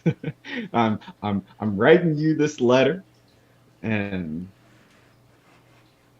shit, man. Oh well. Nothing matters. Oh wait. One thing does matter. Raid Shadow Legends! And Lori needs you to understand her fear is brought to you by Raid Shadow Legends. And so many people try to make sure you don't end this life without Raid Shadow Legends on the phone, on the nightstand, under the lacy lampshade. What the fuck? Everyone that was here is dead. This life is a lawnmower with fire for blades emoji. And you can pay $10 a month. You can go ad-free if you want. So click here and find yourself and learn why you are Michael Myers and the final girl and the murdered kids and the director and the executives and the studio and the YouTube commentaries that explain Halloween Ends is just as disappointing as this life, and that you are brought to you by Raid Shadow Legends. Let's fucking go, baby. That's a poem by the industry. Wow. Yeah. Nice. I was fucking worried there for a second. I ain't gonna lie, dude. That was dope. I was waiting for like the SWAT. That's the dopest Halloween Ends review on the internet for sure. Yeah, hands So that down. isn't- that's Tag not a that. mask. Tag. Yeah, What is that's it? it. Tag My guy's Blumhouse. not wearing a It's mask. that is an insta tag. I'm tearing up. That was man, that was emotional. Yeah. Thank you for doing that Yeah, on, Mike, thank on you. the That Dose was the Credibles Halloween industry. special. That is the Hey, that it's a is the, Halloween special, baby. I like how the industry started off with the Halloween Ends review, and then he ended up booking Life with sponsorship from Raid Shadow Legends, the first piece of swag, baby, right Bro, you there should, on my you chest. should start a fucking real estate company. You would kill.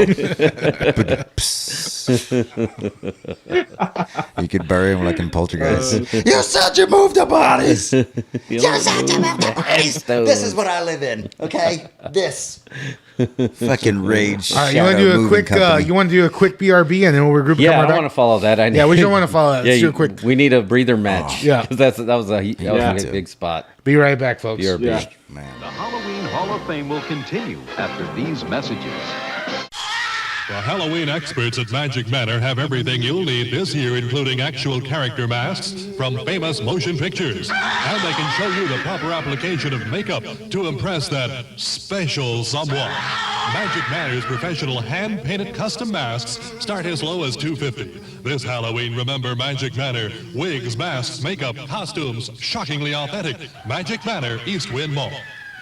Make Halloween fun with one-stop shopping at Woolworth or Woolco for your Halloween needs. Costumes from $1.83 to $3.99, like $6 Million Man, Bionic Woman, superheroes, Batman, Superman, Spider-Man, and a new favorite for girls, Holly Hobby. You can get wrapped candies of every kind, bubblegum, lollipops, fun-sized candy bars. Get this Halloween record, sounds to make you shiver, just $1.89. Make Halloween fun and easy. Make just one stop at Woolworth or Woolco.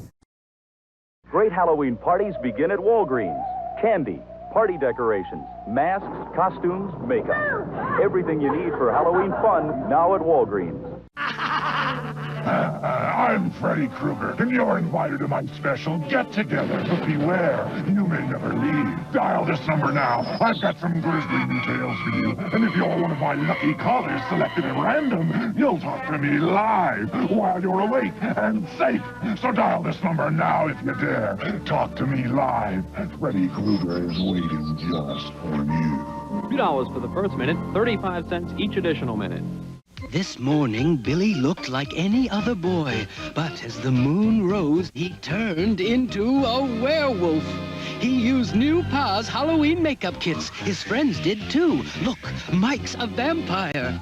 Amy's a ghost.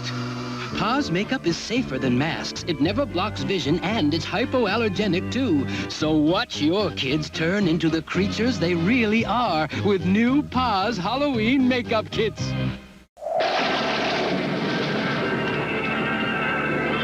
Trick or treat! Darn, I knew I should have worn a costume. Yo, Bo Peep, what you got in your bag? Introducing Roy Rogers' Big Chicken Deal. 2 plump and juicy pieces of fried chicken, hot, crisp fries, and a fresh baked biscuit. Roy Rogers' Big Chicken Deal, just $1.99. Don't you even think about it.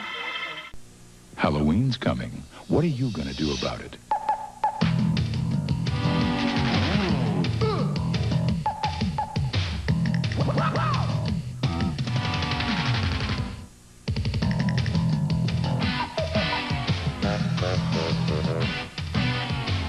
Whether you do a little or a lot, be an original this Halloween and find yourself at Hallmark.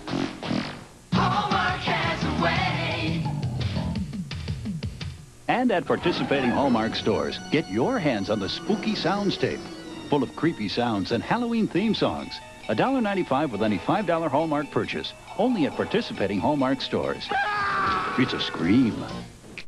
I'm Count Scary, and I bought 3D glasses for 39 cents from a participating Wendy's old-fashioned hamburgers restaurant. Hand me my glasses. Not these glasses, Igor. Hand me the scary ones. And oh, they go so good with my tan. Count Scary's 3D Party, Tuesday, July 6th at 8 p.m. only on Channel 4. There's goblins, there's ghouls, there's pirates about.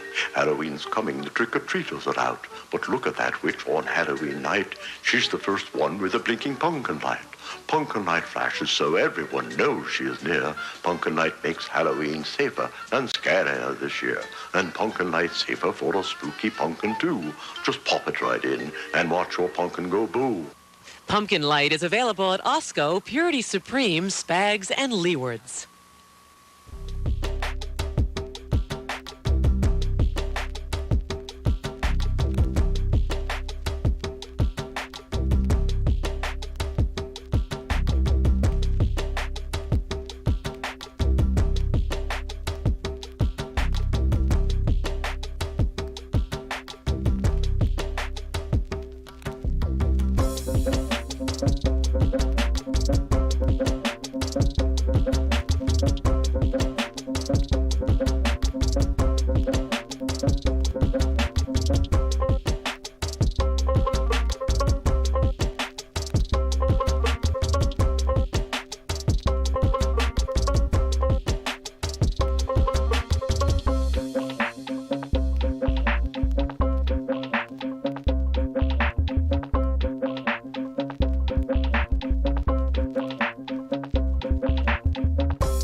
I don't know what screen it's coming back to. It's at random. It could be any one of our faces.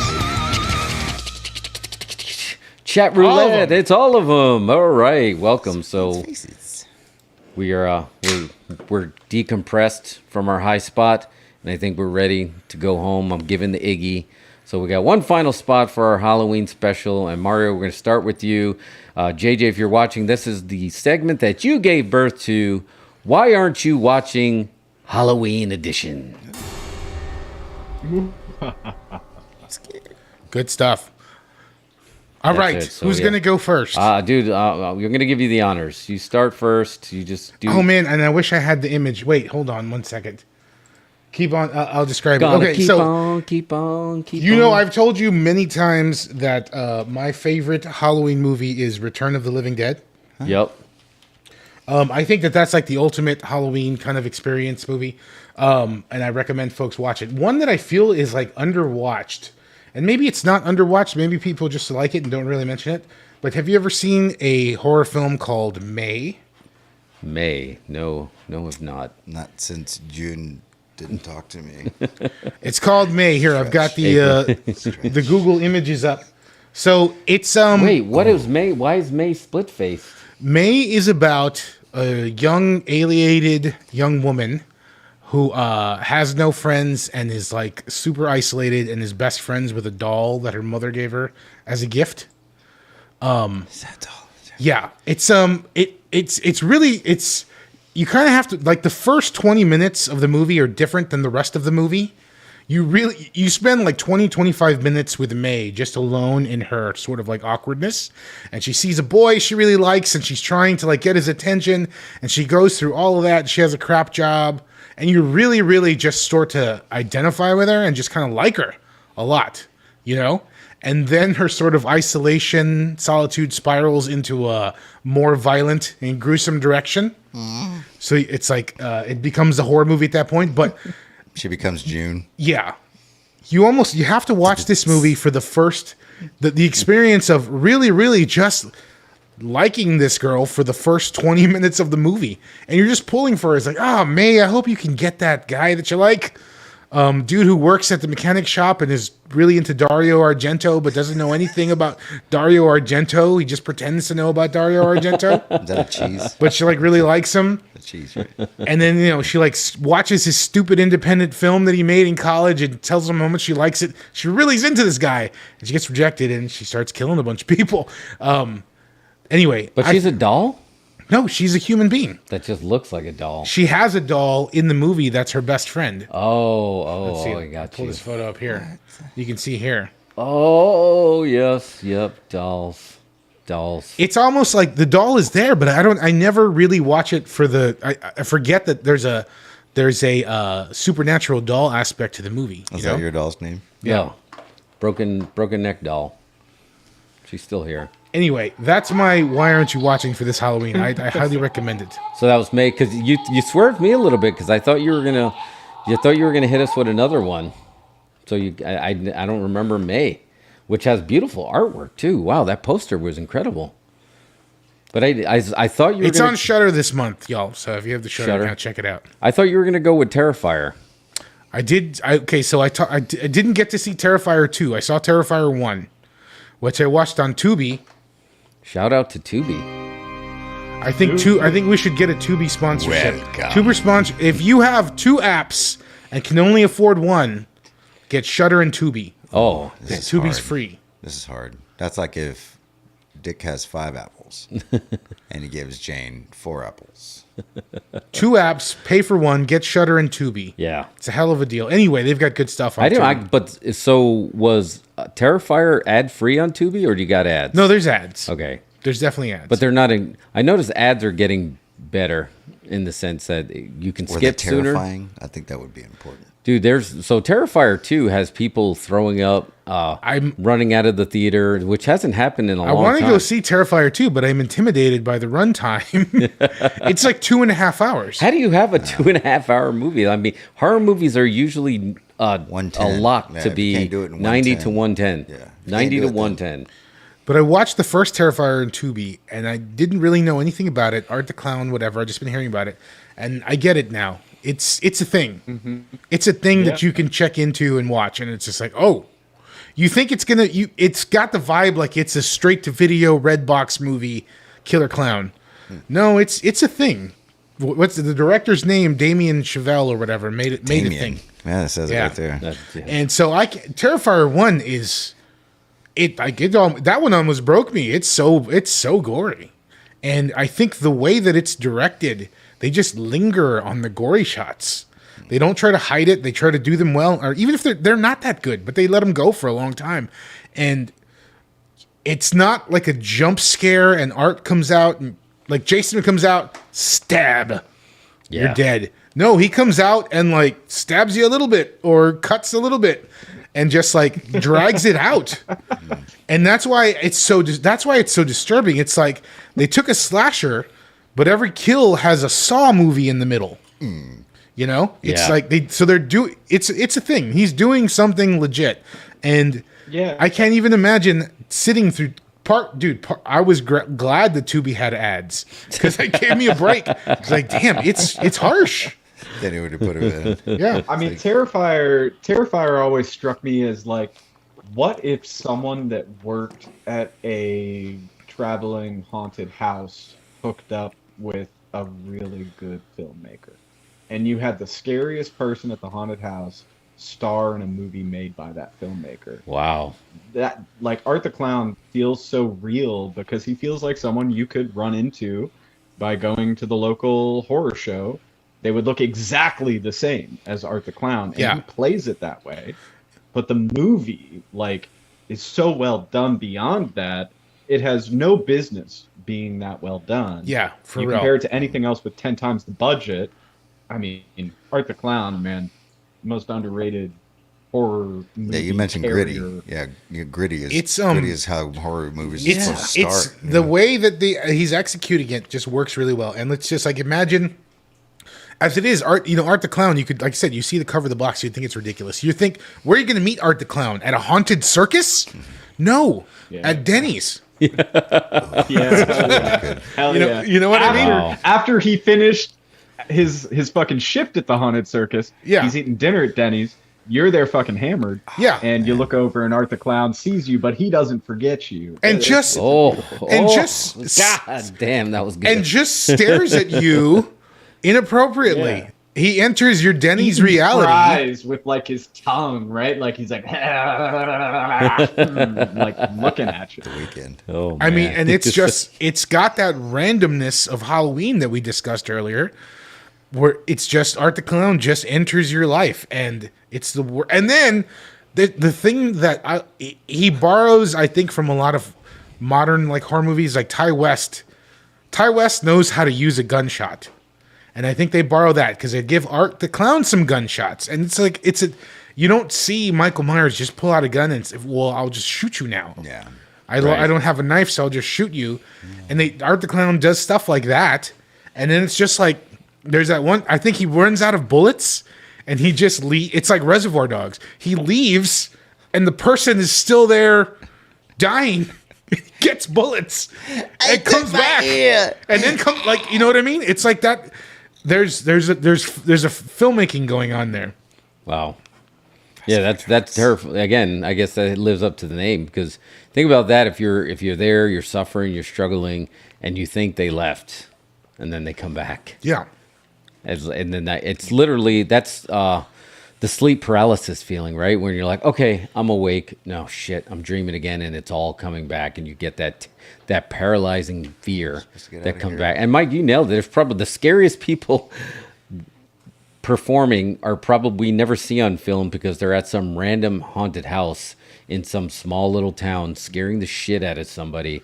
So what if a filmmaker came across them and was like, you're good, Dude, I got to get you on tape. The best actor I ever saw was an IT Ambush Renaissance Fair edition. Oh, that guy, yeah. The guy that was the dude you threw pies at or whatever. Oh, he would that taunt, guy, He yeah. would taunt you. The heckler, yeah. I remember I just found that video not so long. I watched it again and it was just like, this guy's the best actor I've ever seen. I got to go find this guy and put him in a movie now. And what? He just lives in the woods, right? Because he's part of the Renaissance Festival, so he just travels and around. his insults were just on point. And he was just like, do a sit-up. Do one sit-up. You And he works for pies, apparently. Yeah, that guy was he was on point. That was But, good. you know, yeah, right. There's Yeah, you're right. Just having that random person, I guess that is the art Renaissance of Fair enthusiast becomes a killer. Enthusiast.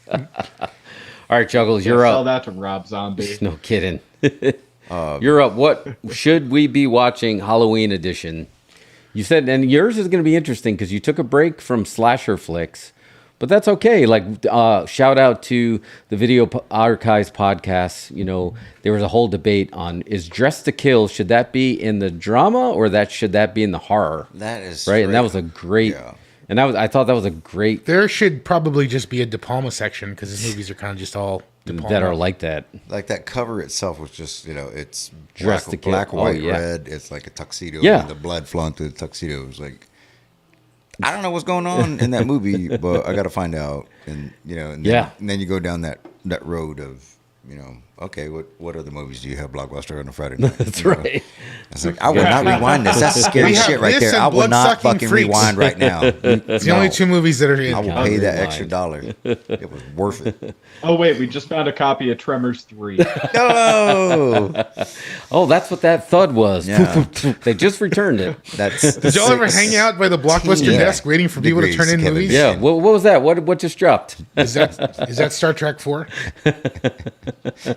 They're like, I think I did it more for Spock's games. okay. To be Let's honest. just leave Games too. Yeah, for games for sure. Absolutely. All right, Joe. What are you watching? Halloween. What are you going to watch?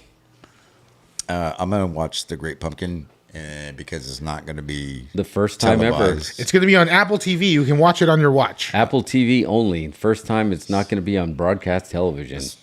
You're still going to find a way to watch it. Gonna like good. I'm glad. I don't even know how to watch broadcast television. I have no idea how to get that channel. I'll get you the film. It's like a new film that you put under your skin, and then you just scan it, and then it goes into your brainwaves, and then boom, you're just like. Apparently, I hope that if they play it on Apple, I hope they still have that CBS special logo in front of it. You notice Marvel for Werewolf by Night used that, right? But we can't lose the original. I feel they should leave that on there. They should have just stuck with the original, 100%. They could put an iPhone commercial in front of it, but just leave the CBS logo. Everyone wants the iPhone 15,000, but you get Charlie Brown on a Saturday night. But I will be watching. I'll be watching The Great Pumpkin. I mean, that's shrewd. Apple's like, you buy our phone if you want to have your nostalgia. Yeah. If you want your childhood memories, you better have a fucking iPhone. Oh yeah, brother. Get it? There's no other way to watch it. No other way. All right, industry, you're up, Mike. What should we be watching Halloween edition? All right, so I'm going to take a little route on this. So I have 3 different picks that I think different people could watch on Halloween. I'm going to start with the nostalgia play. Happy 25-year anniversary to I Know What You Did Last Summer. Oh, this is a movie that Kevin Williamson also wrote, came out same year or the year after the original Scream. He adapted the script. Somebody else had actually written it, but he changed it up after Scream came out and really leaned in more to the middle ground between Scream's meta approach to horror and the 80s classics that we knew. I Know What You Did Last Summer found that like sweet middle ground, had the hottest actress working at the time, leading the movie, Jennifer had a Love, very call me. deep cast of man, she was working it back today. I mean, today. This is not. Sorry, She's an attractive woman. She's an attractive woman. I didn't mean to. Sorry. Wonderful. Anyways. So yeah, I Know What You Did Last Summer. Great time to rewatch. 25-year anniversary. Netflix. You got a streaming thing. You got Netflix. You only watch Netflix. Go and check out the new series called The Watcher.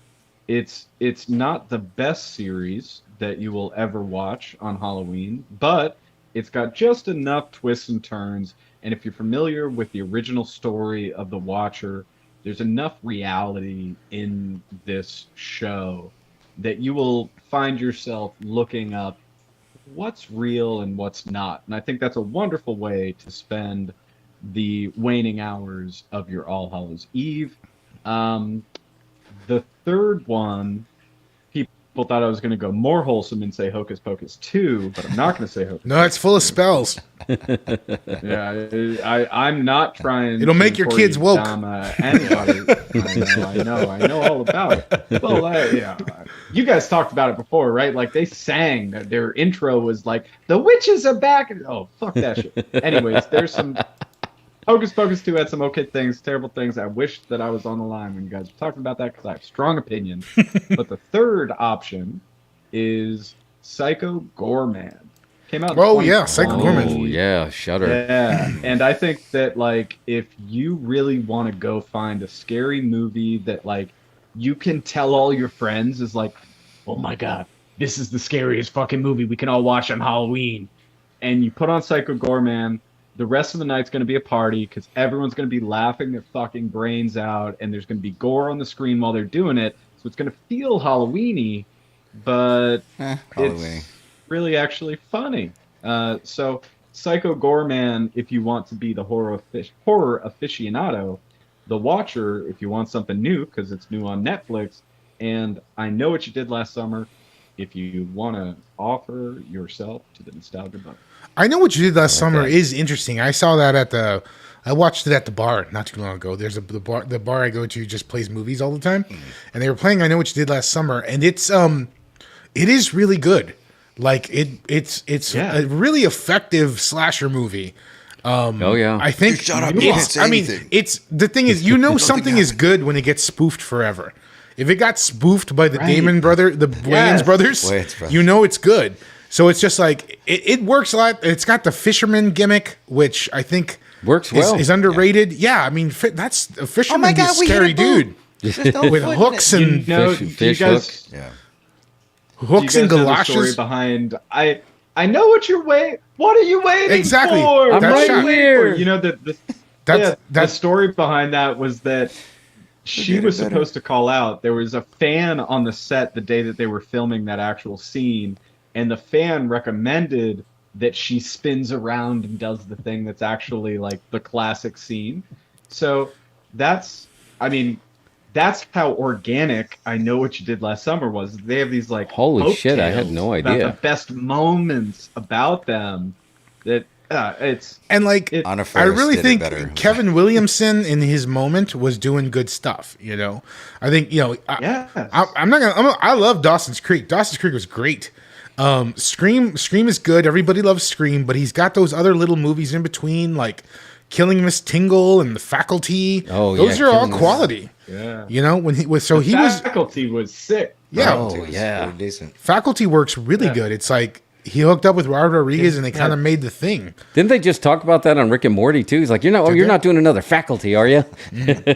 I've seen that one, but Kevin Williamson was doing good stuff, and I think I Know What You Did Last Summer is quality, and I think it is worth revisiting. I can't recall what happens in the sequel, but the sequel title wrote itself. Like, I still know what you did. I'm just I thought it was a saying, great we're getting old, folks. Things are happening. What year is it? It's 2022. What year did Friday the 13th come in? 1980. That movie's 40 years old. It's just like trying to make a kid watch Dracula, Bela Lugosi, or something. You know what I mean? Yeah. You got to give him some newer stuff, and it's like I think I Know What You Did Last Summer is quality. It's in the sweet spot, man. Yeah, I think it is. And we haven't caught up to the era where people creating media now are trying to recapture the 90s era that I Know What You Did Last Summer was created in. Yeah. It is imminent, folks. Like, watch your weather forecast, because those 90s fucking set things are going to come in hot and heavy. Yeah. I'm surprised it's taken as long as it has for that to be a thing, but it hasn't happened yet, so you can still get a pretty pristine experience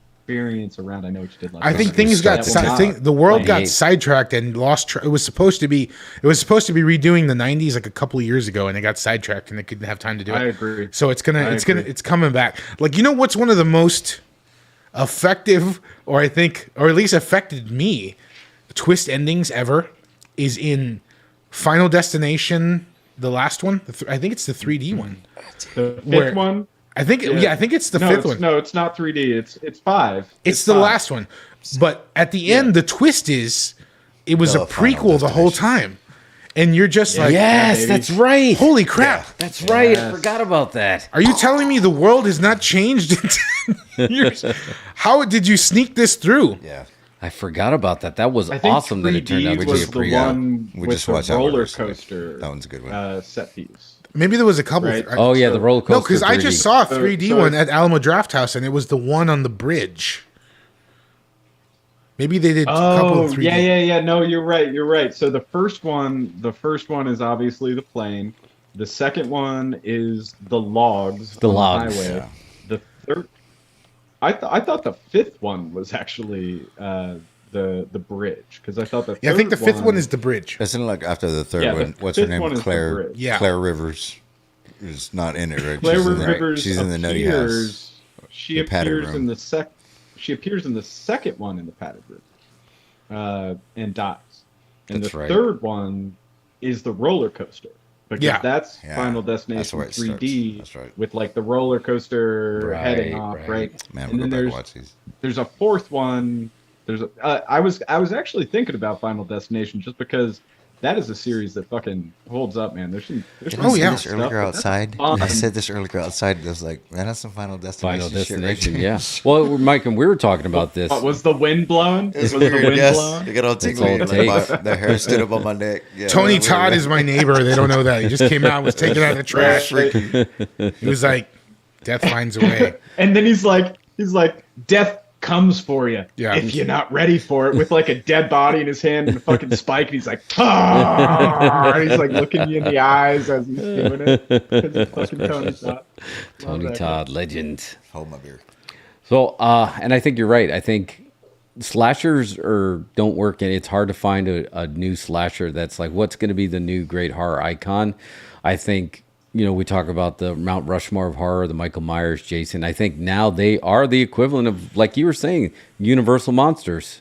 Dracula, Frankenstein. Like, so what's new DC. is concepts. Yeah. Concepts is what sell. Final Destination, there is no heel. Tony Todd is there to associate, but that was the gateway drug into these concept horrors. So I'm going to use that to pivot into what you should be watching. I have two different ones. So I'm going to go with, even though I was disappointed in the ending, it didn't stick the landing as well as it could have, but I'm sticking to Smile. Ooh, I love. Oh, you watched Smile? I did. I love Smile. They just didn't stick the ending as good as I did, but it kept me the entire time. And what it reminded me of, it had a lot of that Final Destination feel to it. It just like it had great set pieces. It had great jumps. It had. That It just had marketing everything. campaign was on point. Oh, bro. still, Like, yeah.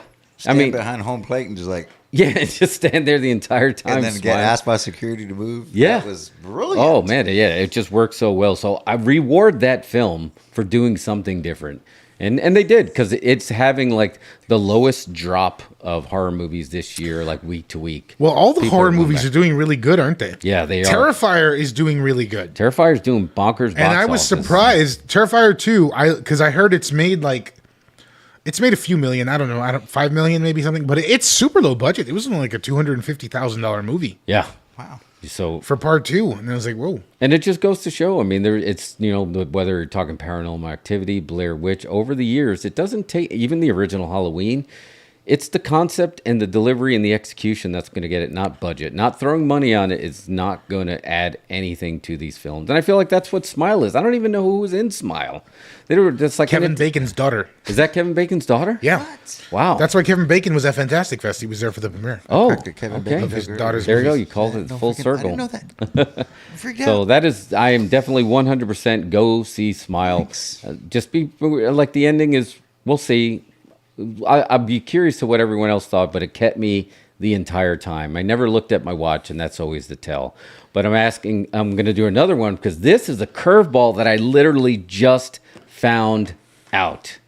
What you are watching, Halloween edition, I am going to recommend a movie from the director of the classic A Christmas Story. What? Yes, Bob Clark. He made a movie that I can't even really explain it, and that's why we need to be watching it. It is from 1972, and it's called Children Shouldn't Play with Dead Things. It has great artwork. Never heard of that. 6 friends in a theatrical troupe dig up a corpse on an abandoned island to use in a mock satanic ritual. It backfires with deadly consequences. It was written and directed by Bob Clark. And another fun fact about Bob Clark, he has 2 classic Christmas movies, even though we're in the Halloween season. He has A Christmas Story. Can you guys guess the second Christmas movie by Bob Clark? Black Christmas. Black Christmas. How does the guy who made Black Christmas make A Christmas Story? Well, he did, and he also made Children. Mara, I don't know if you can find this picture. This artwork is phenomenal. What is it called? Children Shouldn't Play with Dead Things from 1972. You're invited to Orville's coming out party. It'll be a scream. Yours. Like, this poster is just bonkers, and it's rated PG. And it's just like, and I just remember, like, this was like, I found a DVD copy of this for my brother for his, a Christmas present. and I found it in half-price books. Yeah, look at that artwork. That is just like bonkers good. It's like so simple, but also just like, wait. What is the plot of this movie? So they're in a theatrical troupe, and they dig up a corpse on an abandoned island to use in a mock satanic ritual. It backfires with deadly consequences. And I know that sounds like hilarity ensues. That is not supposed to be read as a comedy, but I think this is actually billed as somewhat of a black comedy considering for 1972. Well, all of his movies are black comedies, right? Bob Clark? I feel like even... Can I add another interesting piece of trivia here to this Bob Clark spot? Yeah, do it. Did y'all, Bob Clark did Black Christmas. Y'all know this, right? Yep. Did you know that John Carpenter met Bob Clark? I don't know if he was doing a PA job or whatever. He was coming up, and he said, hey, I love Black Christmas. If you ever did a sequel to Black Christmas, what would you do? And Bob Clark said, well, I have this idea. Yeah. He'd be caught, institutionalized, and then escape on Halloween and come get revenge and kill a bunch of people on Halloween. What? And John Carpenter said, that's a great idea. Really? And he ended up doing that I'll idea. be over here writing. With Bob Clark's blessing. Wow, I had no idea that this story was even going to be tied to it. That's how it's cultivated? Yeah. Wow. Not only did he do that idea, but he referenced Bob Clark in a lot of the cinematography and the approach to how he was visualizing horror at that time. There is like so much reference to Black Christmas as the like original killer POV story. Yes, that's right. Yeah, because that was in Black Christmas. They had the POV, and Michael Myers had the in mass POV. Wow, so he got credit for that, right? No credit. No credit? This was just a thank you? Cup of coffee. And they talked about it. And then he gave him his blessing to make it. Wow.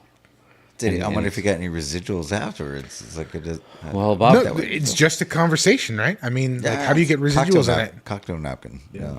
Wow. Hey, ideas are free. Science. Whether it's from the most famous person in the world or not. It's like he got that idea from Bob Clark. Bob said, "Sure, make my idea. What do I give a shit? I'm old and I'm rich." So it's I mean, he was already he was living off that Porky's money. Yeah, he had Porky's money, bro. He had Porky's money. He was fine. Imagine being in 1984. You walk into the bars. I made Porky's. Yeah, that's my call to fame. Shower scene now. Yeah. Oh man. What an ideal time to have made Porky's. Oh yeah. You can't make Porky's now. Oh my god. That's when you got rapies. But that's when you got to do it. He had a small window. He jumped right through. A lot of movies jumped through that 80s window and loophole. Yeah, and they just escaped. Fair. And here we are. Robert Carradine doesn't show people Revenge of the Nerds anymore. I guarantee it. He's never like, you should watch Revenge. It's pretty good. I think it holds up. I made it when I was a kid. It was funny. No. Rapes a girl in a funhouse. Yeah, no, that does not work. Not. All right, fellas. I think that's a spot. That's a show, right? I think we're good. Make me cry. 2.5 hours. We had some 2.5 hours. With some hooch. We had some beers. We had a McBoo. We had the industry booking light. So delicious. We did some games. This is the best season, man. Halloween is a great season. It really is. So we're gonna be booking some more. I don't know what we're gonna be doing next week because Mario, you're gonna be across the water. I'll be on the other side of the planet. You'll be on the other side of the planet. Limited internet access. Yes, I don't think that's gonna work there. So we might be coming hot off of Halloween, right? We're going in hard on November. Yeah, no, hard to the hoop. Because what else is coming out? So we have this month. Wakanda Forever is on November. We got Wakanda Black Adam's dropping this Friday. We're gonna have Dawn of the Dead in 3D when you come back, so we might be able might squeeze that one in. So we got still some good content, but I love how horror is still gonna just find its way even beyond Halloween. Like this is just an excuse to like flaunt it, but I feel like the movie coming out with Violent Night. With Hopper, that looks pretty dope. With Hopper, I feel like that's going to be Die Hard with a Santa Claus that has some like horror, like feel like that has a horror. So films are going to be films are going strong. I feel like content is so hard to keep up with. Krampus is great. Oh, and then Trick or Treat's going to be in theaters again, and they announced that they're going to be doing a Trick or Treat 2. which I didn't think they were going to do, because I wanted them to do another holiday, and then you can have that holiday trilogy. So we've got a lot of stuff coming out. We still didn't get to Chucky, we didn't get to Hellraiser, so go out there and enjoy 'Tis the Season. So, I don't know, I think... You haven't seen Stranger Things? Go back, watch that shit. That's fucking fire. That's right. I think she wants to have the final spot